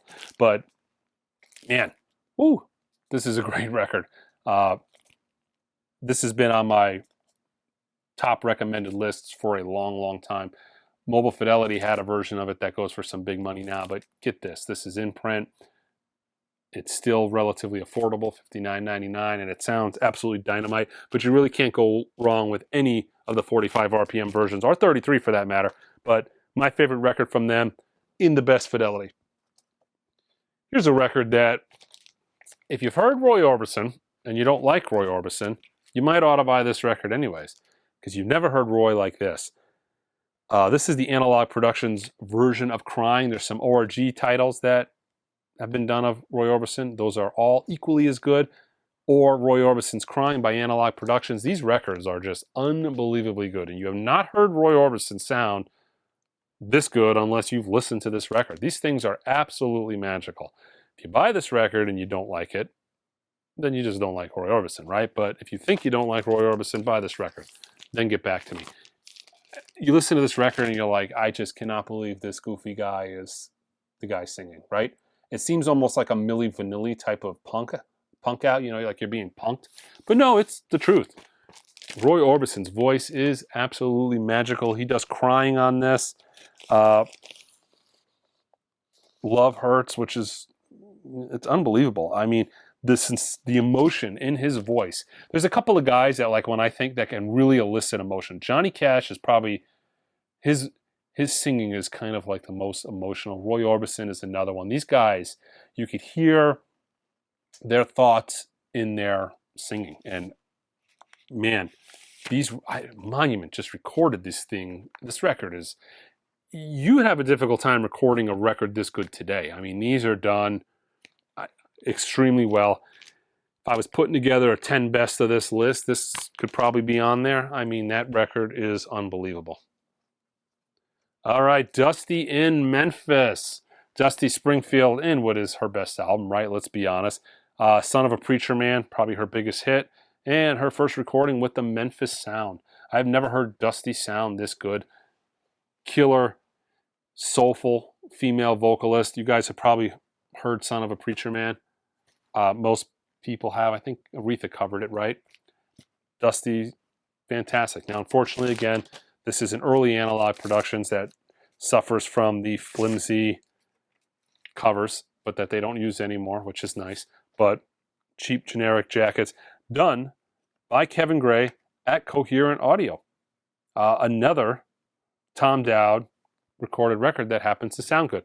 I know I've mentioned it twice, which is kind of bizarre considering I said Tom Dowd stuff isn't that great, but I guess there's some anomalies in there, and those two records are. But I highly recommend this record. I've never heard this record sound as good as I have, except for this one right here. Magical album. And the tone poet that started it all off, we've got Wayne Shorter's etc. Herbie Hancock on this as well, Joan Chambers, Wayne Shorter, and Cecil McBee. A dynamite record from the inaugural two titles. It was this and Chick Corea's Now He Sings, Now He Sobs, originally on Solid State. Those were the very first two tone poets. Kind of historical in the sense that these two records ushered in the Universal Series stuff, and I hear more stuff to come. So I think these records, in a way, are responsible for changing the audiophile landscape that we have today and the landscape that's going to come out in the future. It showed labels that you put out a really high quality, all analog product, people will love it, people will buy it, people will collect it, people will go on YouTube, preach the good praises and how great it is, how affordable it is, what you're getting, you know, the whole, this is what vinyl, this is what it is, man. I mean, this is high quality sound, high quality music, high quality production, presentation. This is great. I'm so glad that they were able to do this for the community. I really, you know, a lot of people think that, like, you think Blue Note is getting rich off of this, guys? Come on. Seriously, even if they sold 50,000 of these records, the amount of money that's in making vinyl compared to just doing a sync licensing deal to a movie and making a couple $1 million by transferring over a download to a production studio. There's a lot of these records that are done because of the love for the format, and I almost feel like these labels kind of do this as a status symbol. Like, look what we were able to do.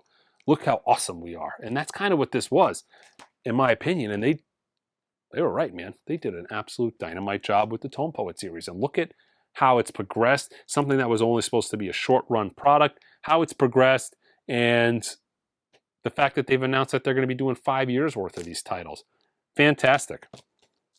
All right, I gotta mention the UHQR series. This Miles Davis Kinda Blue is now out of print. But this is a series like the Mobile Fidelity One Steps, the Craft One Steps, the Impex One Steps. These should all be on your radar.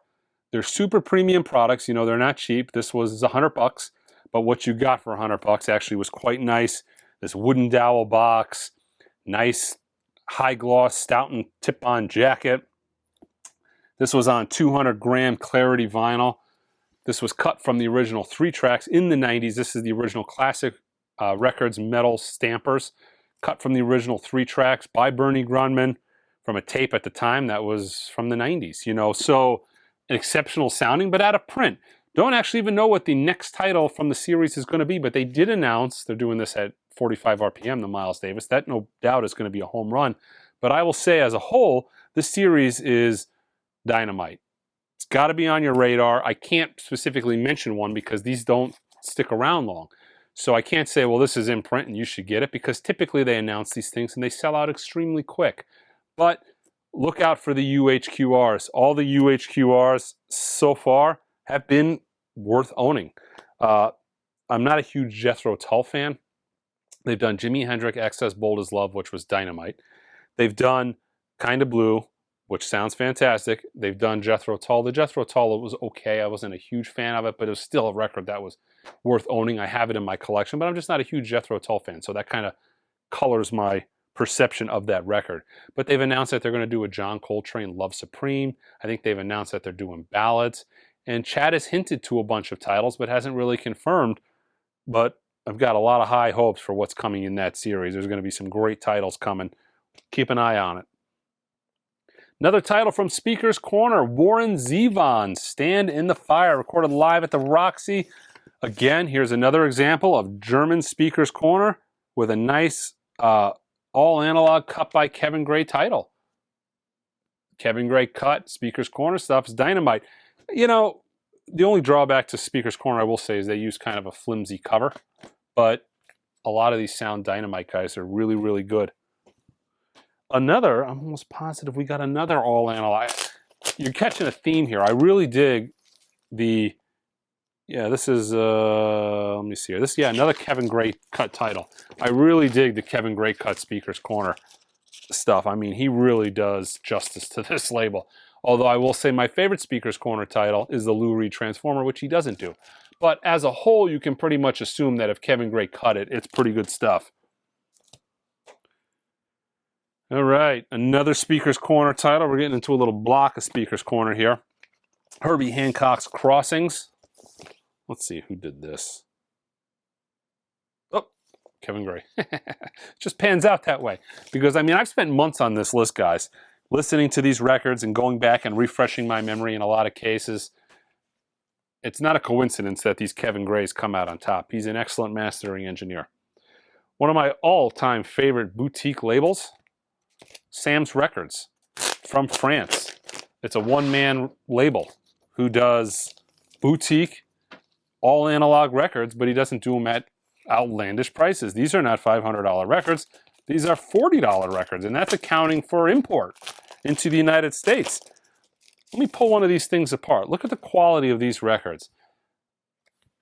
He replicates the original flipback cover. They're all analog. He uses the original session photography, right? They're all in a nice polylined inner sleeve. And he includes, and a lot of these, beautiful photography to go with it. Again, from the original negatives. He does, it's a small label, and he specializes in titles that were done in France. This is actually a Chet Baker studio record. A lot of these guys, these musicians in the 50s and 60s, they would go to Europe and they would cut a record and come home, and most of the guys in the United States, their fans, never heard of these records. But these records, finding original French pressings of these things, are extremely difficult and extremely expensive.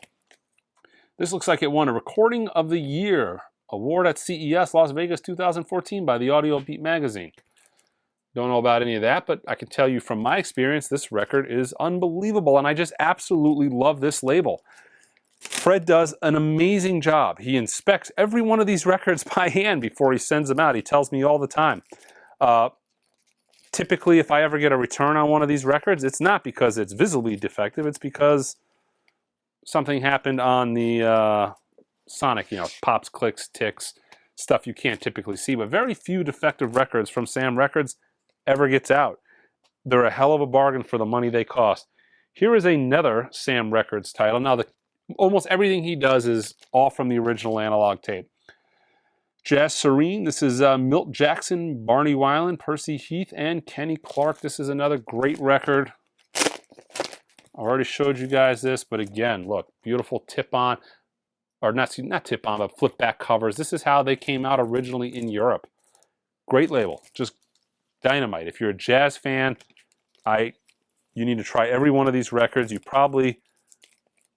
Most casual jazz fans haven't heard these titles because they are hard to get in the United States. Some of these had U.S. crossovers, but for the most part, very hard to get. All right, here's a record that musically I'm not a fan of, but I can't deny it sounds great. It's the Speaker's Corner version of Toto 4. It's a dynamite sounding record. I personally could never hear Roxanne or Africa. What is it, Roxanne? This is how much of a fan I am, you guys can tell. Roxanne, the Police, Roxanne, right? I could hear Roxanne, but Roseanne, if I never heard Roseanne or Africa again in my life, I'd be happy. But this, I can't deny it, is a great sounding record. And an original of this is like $40 now. A record, this was like a $1 record that we, in the record business, all the snooty record guys would be like, ha ha ha, Toto. And I'm kind of doing that now. I'm not trying to do that, but it's just musically not something I like. But this is a $40 record now. Hunting out an original, when you can get this beautiful Speaker's Corner for less, and it sounds great. Cut from the original analog tape. That's kind of like the no-brainer. John Coltrane Ballads, Like the Love Supreme, cut from the original analog tape by Ryan Smith in a beautiful Stoughton tip-on jacket. This is a dynamite record from one of the greatest jazz artists of all time. Well worth owning. Great album. If you're not a fan, Love Supreme's a little more in the avant-garde, but not when, he got a lot crazier 10 years, not 10 years, but 5 years after. Sadly, he was dead 10 years after, but towards the end of his life, you can kind of tell he was getting, maybe his wife Alice was influencing him more and more, but he was really stretching out there. He was getting avant-garde for sure. Maybe he influenced her. I'm not sure. But this is a more mellow album, if you're not into the more avant-garde, which I won't say Love Supreme is, but you could tell it's definitely going there.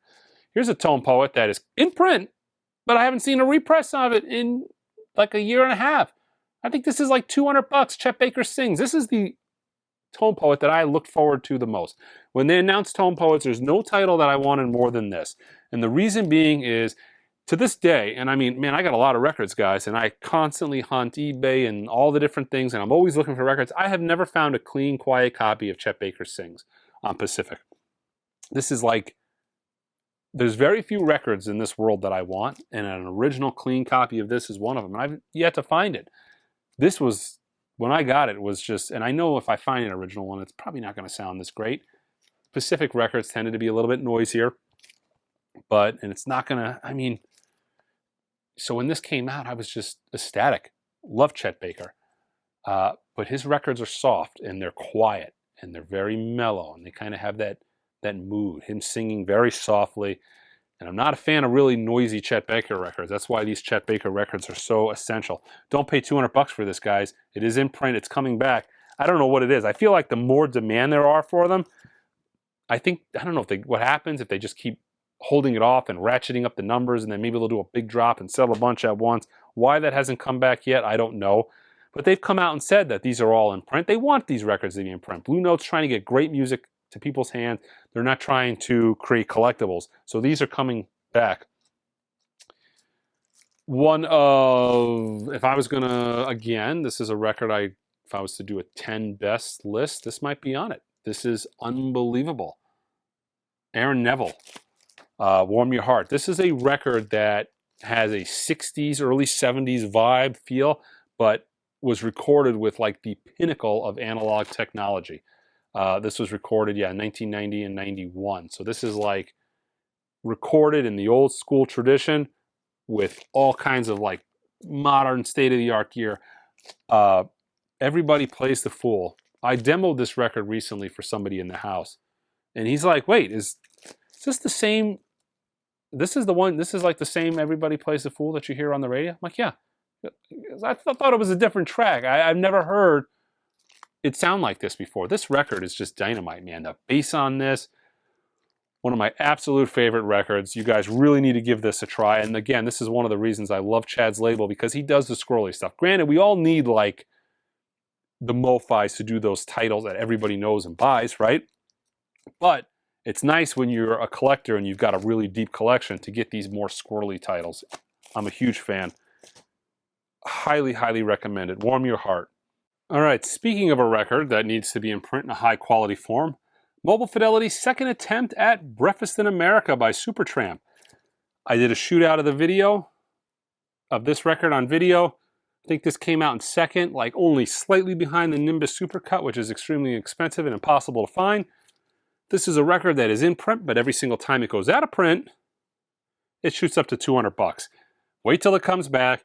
This record is absolutely dynamite, worth owning. It's a classic record.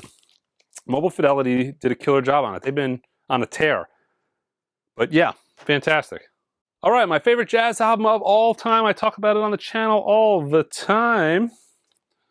And you're a little like, Mike, why are you holding up that old copy of Art Blakey's Moanin'? Well, because, like I said, it's my favorite jazz record of all time, and my classic version, which is the record I mean to show you here, which sounds better than this original, is at the store because I play it all the time.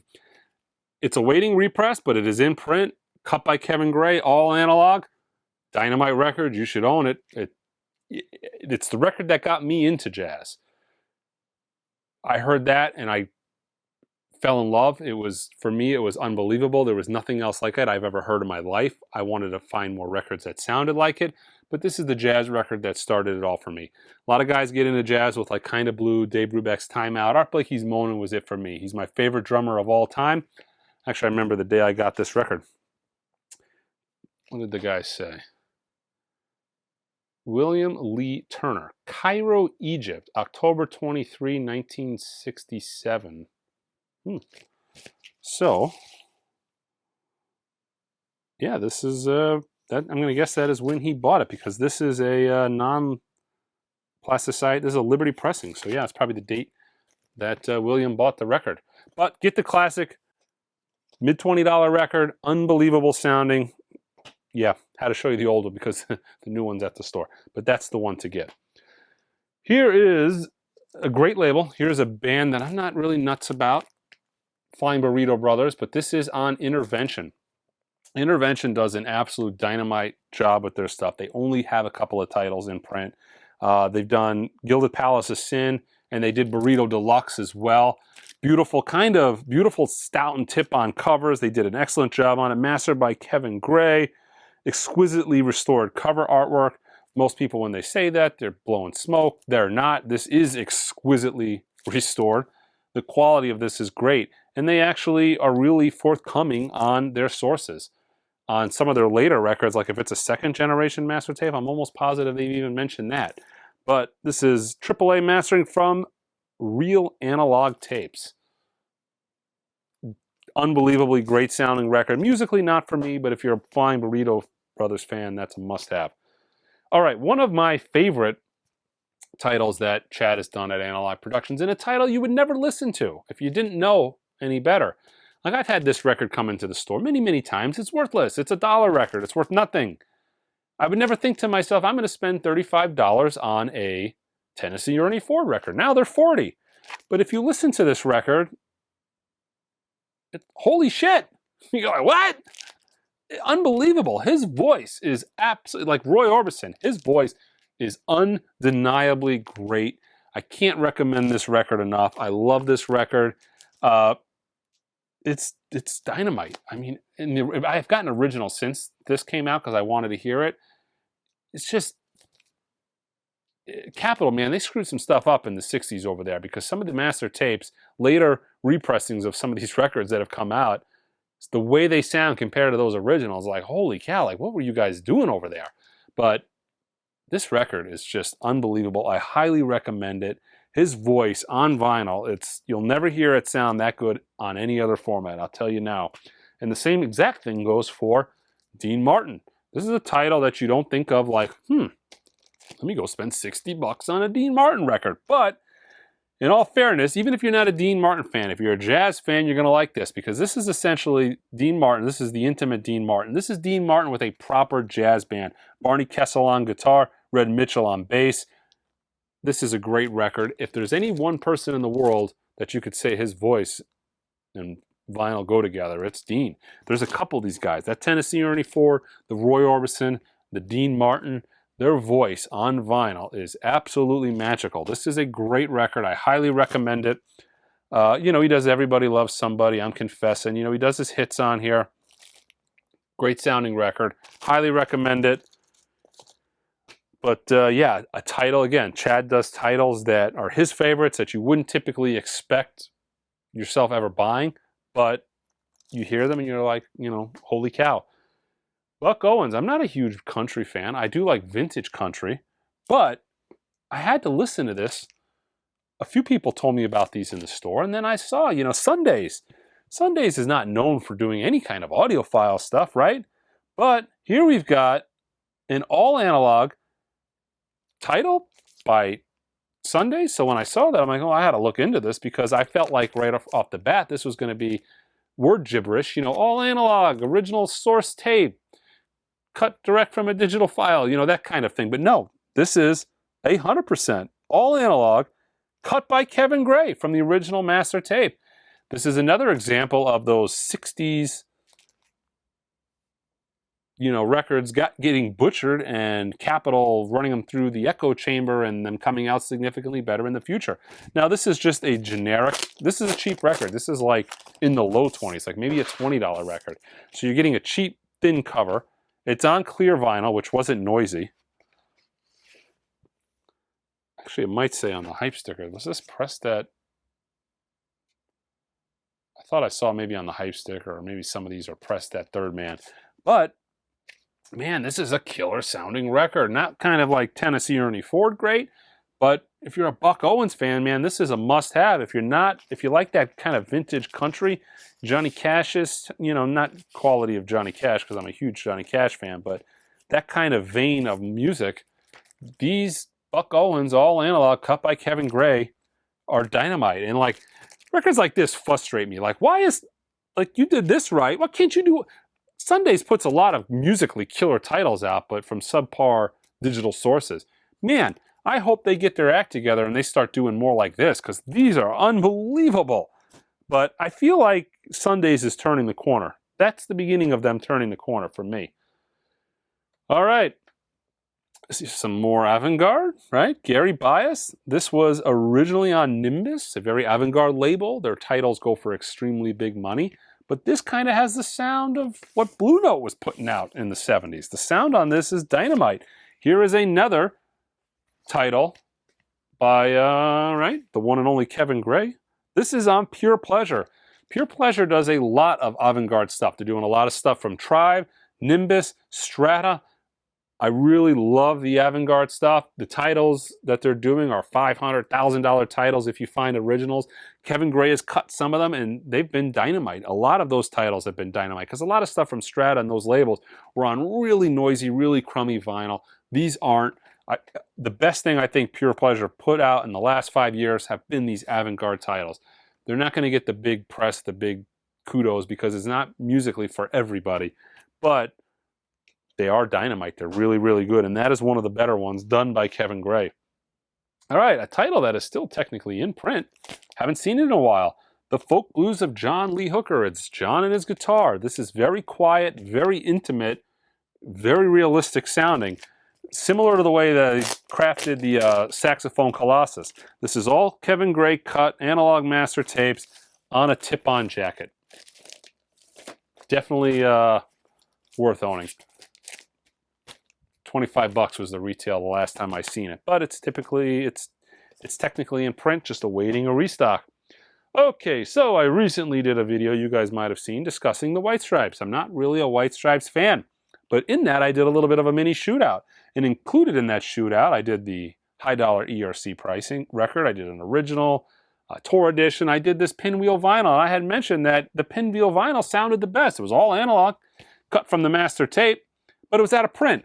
And this is the pinwheel vinyl version, but they've used, there's actually, with the same cover, with the same analog mastering, there's a black vinyl out now. So I've got the black vinyl on the website, same great mastering as this. I mean, when I say same great master, keep in mind this is like an indie White Stripe records, but in these videos I always like to highlight the more, you know, I can't just do all jazz records and Dean Martin records. You know, there's younger guys that could care less about that stuff, couldn't care less about that stuff, who want recommendations too, and that's for you. This is a really properly well done record, tip-on jacket, all analog. You know, is it the highest hi-fi record of all time? No, it's not, but it's the best presentation you can get a record like this, right? So it is a worthwhile addition and worth owning. So the white stripes, white blood cells on black vinyl. Don't bother paying the money for the pinwheel, like I noted in that original little mini shootout video. It is slightly noisy because of it, but yeah. Fleetwood Mac, 1973 to 1974. This is going to be the Bob Welch stuff. So Penguin, Mystery to Me, Heroes Are Hard to Find, and there's a killer record, Live at the Record Plant, which is more than likely digital, but these other titles are all cut from the original analog master tape by, I want to say, was this Chris Bellman did this? By Chris Bellman at Bernie Grunman Mastering. This is a great box set. It is not that expensive. I think it's 4 records. It comes out to maybe $100 for this box set. And, you know, $25 a record. I actually dig this Bob Welch era Fleetwood Mac stuff. I know most people think of Fleetwood Mac. It's like, you know, Lindsey Buckingham, Stevie Nicks. Don't get me wrong. I love that too. But Mystery to Me was a good record. You had a lot of you know, at the time it was pretty much Bob that was doing a lot of the a lot of the songwriting, and Christine McVie, who I love her stuff. And the concert on this, although it's not, more than likely, they don't specify, but concerts, reissue concerts tend to be cleaned up digitally, but it's a killer concert. So highly recommend that as well. It's a great box set. Nicely done. All right. Miles Davis, Kind of Blue. Mobile Fidelity, unbelievably killer record. It's in print. Different sound than the UHQR. The UHQR kind of has the more laid-back vintage sound. This sounds like a much more modern, updated record. I mean, it sounds like a record that wasn't recorded in 1959. It has a different sound. I need to do my shootout again. A lot of people have asked me, what do you prefer? I haven't really listened to the two of these things back to back, so it's tough for me to comment on that. But I will tell you, they have a drastically different vibe. I really love this record. When I did a shootout of this video, it was one of the first, if not the first shootout videos I've ever done. This was the winner. It's still a dynamite record worth owning. It is in print, but yeah, Miles Davis, Kind of Blue. And again, a lot of the Miles Davis titles are coming back as super vinyl titles, which are going to be great. Again, I've said I'm not a real big female vocal lover, but Black Coffee is unbelievably good. Didn't expect this to sound like this when I got it. I had it, I think this originally came out maybe as a 10-inch, and I had the 10-inch of this. Man, this just blows the socks off of that, especially for the era that this was recorded. I want to say this was probably first half of the 50s. Released in 1956 on deck. I think it originally was a 10-inch. I know I've got it as a 10-inch, but man, this is a great record. This is part of the Acoustic Sound series, Verve series titles, all tip-on jacket. Who did this? Probably, let me see. Kevin Smith did most of these, although he's used some other people. Excuse me, Kevin Smith. I meant to say Ryan Smith. But yeah, cut by Ryan K. Smith at Sterling. Dynamite sounding record. Highly recommend it. Her voice is, I can only describe it as, it kind of sounds like she's singing to you while having sex. It's kind of like, that's Peggy Lee's presentation on that record. It is unbelievable. All right, I got to give a mention to another Neil Young record because he does such a great job putting out all analog records. One of my top Neil Young records as well because it has Cinnamon Girl on it. But all analog, has that nice, really well replicated, really thick, heavy cardboard cover. Great. I really applaud Neil for putting out extremely high quality records and insisting on it. I wish more people would do it. Neil gets it. All of his stuff is that way. And, you know, real nice, quiet master tape in almost all cases. And again, it goes farther than just Neil Young stuff, but all the stuff he's associated with. All right. Nina Simone's Pastel Blues has my favorite track that she ever did, which was Sinner Man. Unbelievably killer sounding record. Originals are noisy, hard to find, not cheap. It was originally on Philips. I'm not really sure why these say Verve. This was done by, this is another Verve series, acoustic sound series title. Probably done, yeah, by Ryan Smith. So Ryan K. Smith did this. Don't know why they put Verve on there instead of Philips. Maybe some sort of licensing deal. But killer sounding record. Highly recommend it. Really, really good. Some more Tone Poets. I could put, again, I talked about this earlier. I could just put almost all these on this list. They're all dynamite sounding. But they're just so good, you guys just expect that they're good. And they just expect that I could theoretically put all these on the list. But I'm trying to mix it up, not put too much of any one thing on there. But one of my favorite titles, Grant Green's Born to Be Blue. The Grant Green titles are really... When I first started getting into jazz years ago, man, everybody wanted the blowers. It was like Hank Mobley, Hank Mobley, Hank Mobley. That was like the creme de la creme. There's a lot of attention, it seems like recently, the last 10 years, are going towards the guitar players now and the drummers. You know, I'm seeing a huge surge in interest in that, you know, those led albums, the Art Blakey led albums, the Grant Green led albums. Unfortunately, organ is still like a low man on the totem pole when it comes to jazz as far as, but I think that's even starting to come around again. They're starting to reissue Jimmy Smith, and they're starting to, Babyface Wiley, they're starting to reissue Reuben Wilson. They're starting to reissue these great organ players, and those are starting to give it desirable. But extremely in demand, you know, Grant Green, very funky. This has got Sonny Clark and Ike Quebec on it, Sam Jones, Lewis Hayes. Great record. Again, man, the originals of this in Arizona anyways, good luck finding them. If they find them, are they going to sound this good? Probably not. The Tone Poets, guys, while we have them, that's your time to buy them. Speaking of, I really dig the Babyface Wiley Face to Face. Just mentioned this.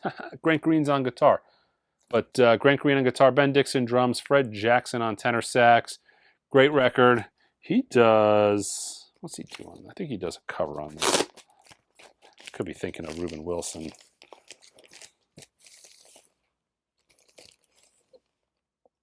Nope, thinking of Reuben Wilson. Great record. Another record that I play in the store quite frequently. People always seem to dig it, especially the younger crowd. Kind of has more of a swing and soul feel.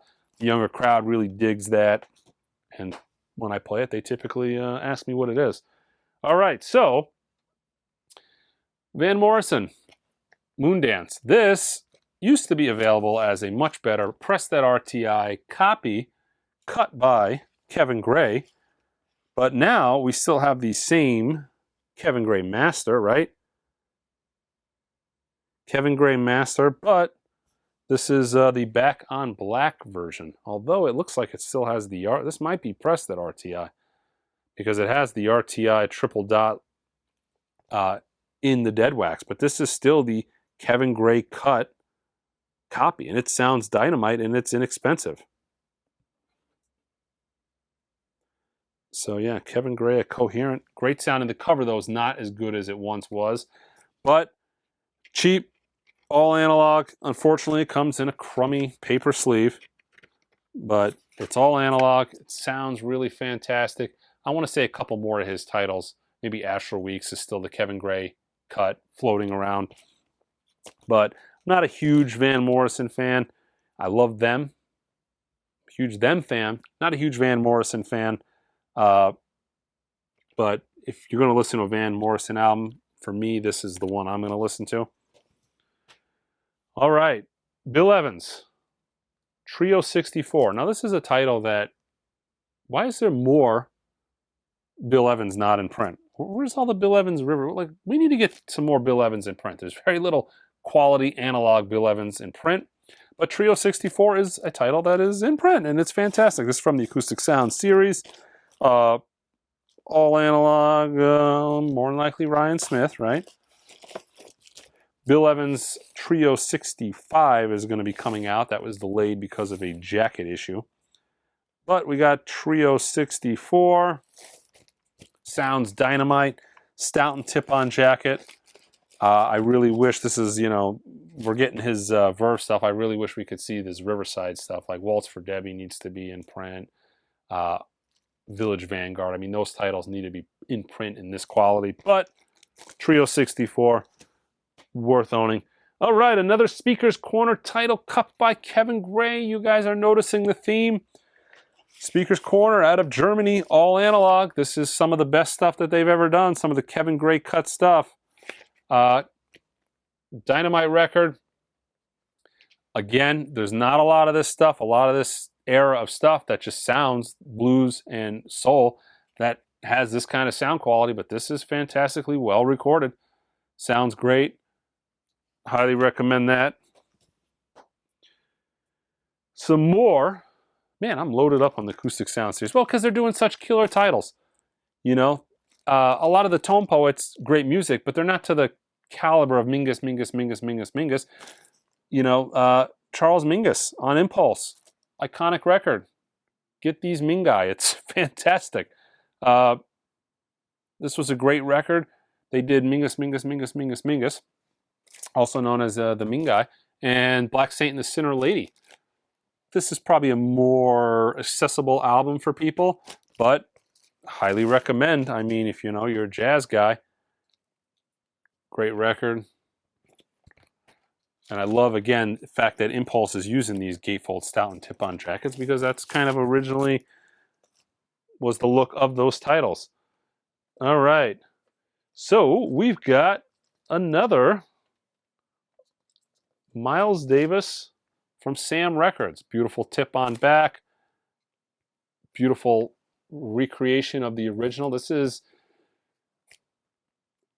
Barney Weiland is on this. This is Elevator to the Gallows, right? Elevator to the Gallows is the American translation. This is essentially a soundtrack film Miles Davis recorded. He went overseas. They showed him the film, and he just improvised for the whole film. And this is the soundtrack.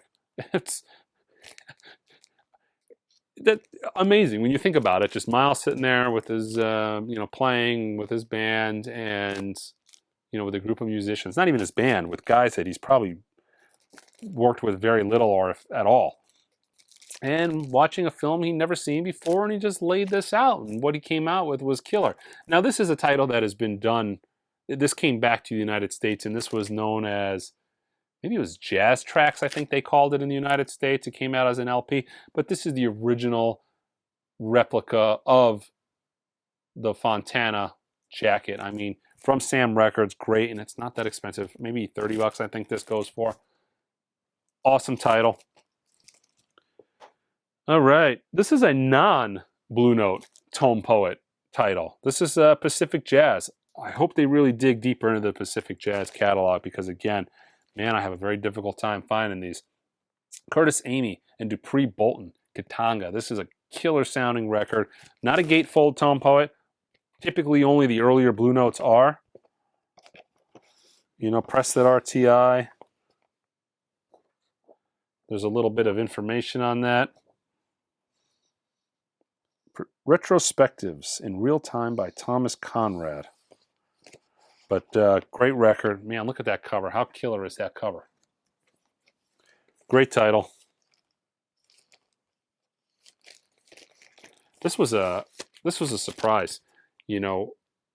A title that I had never heard before, but every time I get a new Tone Poet or a new classic, whether I have it or not, I put it on, and it's like sometimes I'm like, "Oh, this is good," and then sometimes I have to stop what I'm doing and like, "Holy shit!" Like, how do I?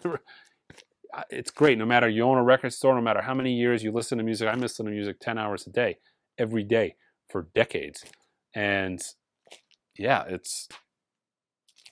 there's always stuff to be found, and that's a title that was a pleasant surprise. All right. Jillian Welch, The Lost Songs. So this is on her own label, Alchemy Records. Now, typically you can only get these direct. I've got some of these, but this label of hers, you really have to get it direct from her. This is the 3-part box set. These are a group of musicians who are audiophiles, and they're absolutely fanatical about sound quality. Now, this is kind of like folky. This isn't really my typical thing, but this sounded absolutely fantastic in the presentation. I mean, look at the book. You know, and this is under $100. It's a triple disc, peanut, you know, the really well done. The only thing I will complain about on this box that really annoyed me was they put these beautiful pressed QRP records in these paper sleeves. And there was some of those superficial scuffs that didn't make a noise. You know, you can't hear it, but you hate to see it. But they do an absolutely killer job. So, I mean, I really recommend, if you're into kind of the folkier singer-songwriter stuff and you haven't given Gillian Welch a try, I mean, go online and listen to it. But when you hear this, holy cow. So this is the first time I've ever actually even listened to Gillian Welch. But I was blown away. I mean, this is kind of like the Aaron Neville. You can take modern recording technology from people that truly care what they're doing, and the results you get are just like next level, out of this world. But highly recommend this. I think they only did like 500 of these. So right around the time of this video, I have some, but more than likely this is out of print. But you can keep an eye on her website, and you're more than likely going to find other killer titles from her in the same all analog, high quality vein. Oh boy, another Analog Productions 45 RPM dynamite classical title, Scheherazade. Unbelievable. I mean, this is just like, this is like a bass explosion in your living room. There's some drum hits on this. I mean, this is a great record. I highly recommend it. It's music that even your non-classical guys have heard many, many times. You will truly like this. This is at 45 RPM. I love this record. I even have this as a Analog Productions reel-to-reel tape. I've even did a rip of the tape, and I play it periodically in the store. And I crank it up, man, and people are just like, whoa! But this is a dynamite record at 45 RPM. They do it as a 33 as well. I recommend that as a 45, though. I've got the tape, the 45. 45 is really good. Not as good as the tape, but it's close. The 33, not as good. Still good, but not as good. Another Sam Records. For a label that only has maybe 12, 13 records in print, I think I've shown you guys 4 or 5 of them. This is the best of them all. Live in Paris, Nathan Davis, 66, 67. Musically, this is just dynamite. This is like quasi, it says live in Paris, but I think it was live to like 7 people. So it's not like you're not dealing with, this might as well have been in a studio with 7 guests and they considered it live. We're talking very limited audience participation. So for the most part, this sounds like a studio record. It's unbelievable. From the original tape, beautiful production. This is a triple disc, significantly underpriced. As an import, I think this thing is $60. It should be more. I'm guessing it'll go up in the future just because everything is, you know, even a MoFi is $60 now for a 45. Analog Productions is $60. This is part of the second edition. They did a first edition of 1,000. It was so successful, they did a second edition of 1,000. Then they've done the exact same record again as an unlimited pressing, which is nice because people really need to own this. This is a title when it was out of print, before they announced that they were going to do an unlimited run of this. This was going for $250, and they were selling. I had a few in the store that sold at that price. But great that they have it now. Look how forthcoming he is. This is the quality of Fred. He made a sticker specifically to say, a slight distortion may appear on 2 tracks on LP2. The defect is impossible to erase without distorting the entire record. I mean, that is, you could tell that hype sticker tells the character of this label. I mean, it's just hands down. Guy spent money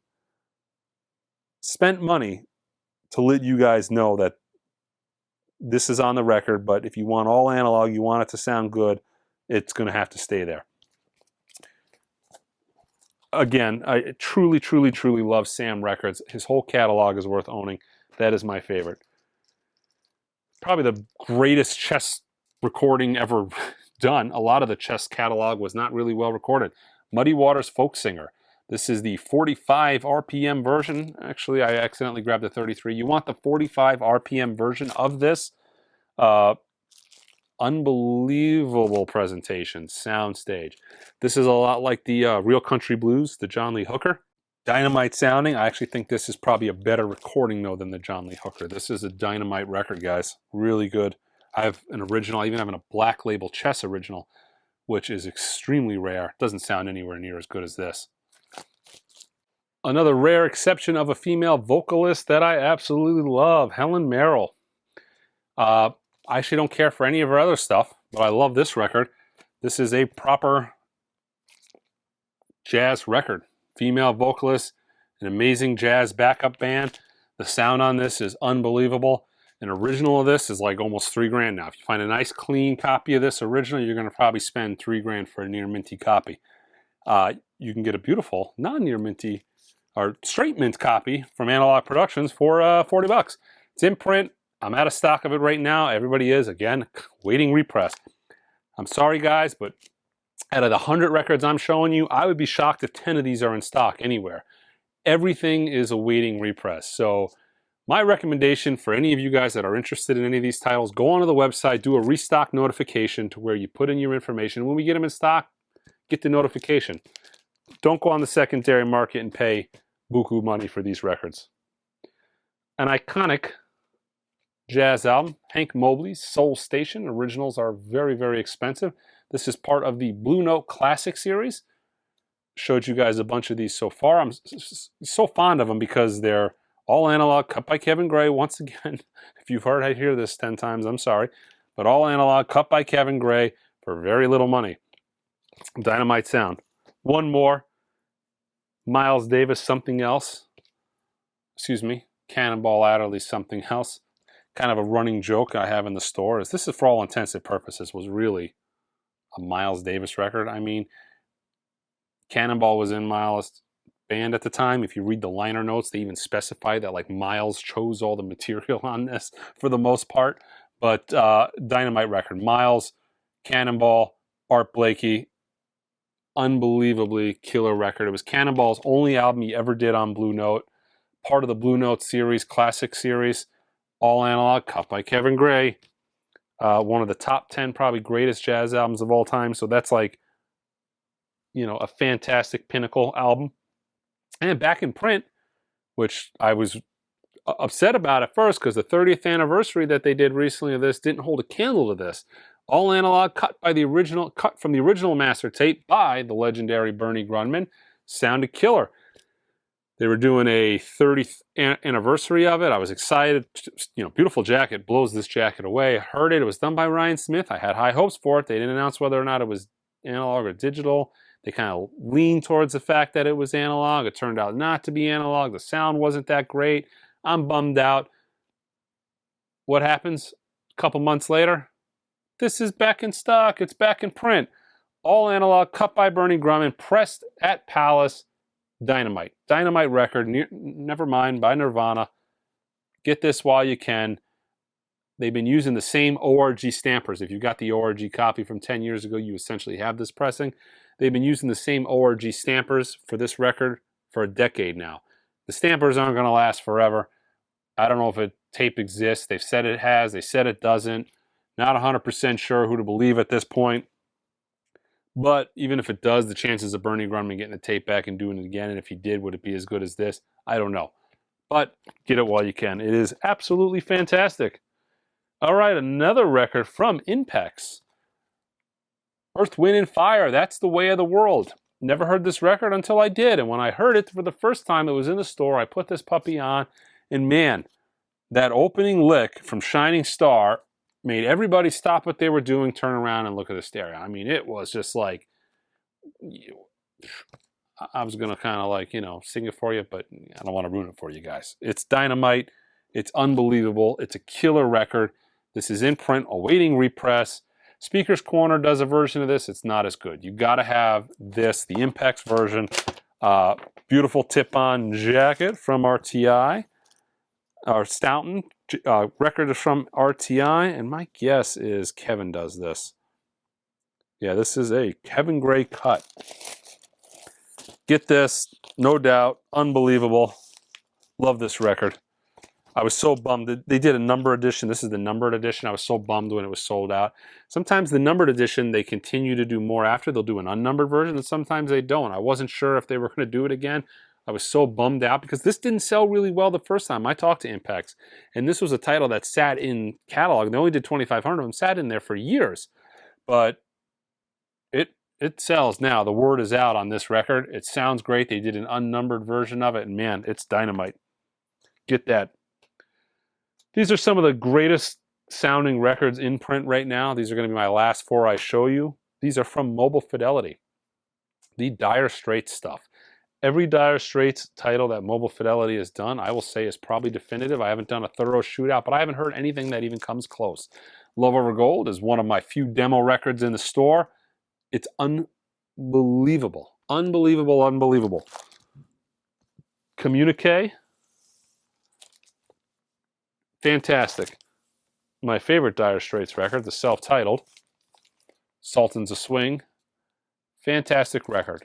All analog. These are 45 RPM. The sound on these is fantastic. The fourth one is actually at the store, and I can't show. It's the only other record I can't show you. They do a 45 analog cut, Mobile Fidelity version of this record too. Matches these. But what I grabbed here was the other version of this that's in print, which is actually pretty good too. If you want the ultimate sound and you get the the Mobile Fidelity, you don't get this. But the 33 was actually cut as well from the original analog master tape by Bernie Grunman. They sound really, really good. This is the Start Your Ear Off Right version from the beginning of 2021. There's standard versions of this in print as well, and there's a box set of this as well. But you really want the Mobile Fidelity versions. All 4 of these in Mobile Fidelity sound absolutely dynamite. So, yeah, that's the list, guys. That is 100 in-print analog records you should own. And I will say this, I'm going to adjust this list because things drop out of print. When things drop out of print, I'm going to remove them from the website. I'll talk to you guys about it on my weekly new arrival videos, stuff I'm adding, stuff I'm taking away. Also, I'm going to have to add a few titles right away because some of these titles, I use spots like Vinyl Me Please because, you know, I don't sell Vinyl Me Please, but some of those spots, Vinyl Me Please, some of the Craft Direct one-steps, some of the Jillian Welch, some of those type of titles that are going to go out of print or out of print very, very shortly, I'll be going through and I'm going to maintain 100 titles on this list. Again, it took 2 years for me to get to the point where I just finally said, I have to do it. It's never going to be like the old days. There's never going to be 100 records in print at all times. Finally, I just bit the bullet and did it. But yeah, check out the website, guys. www.theingroove.com. Until next time.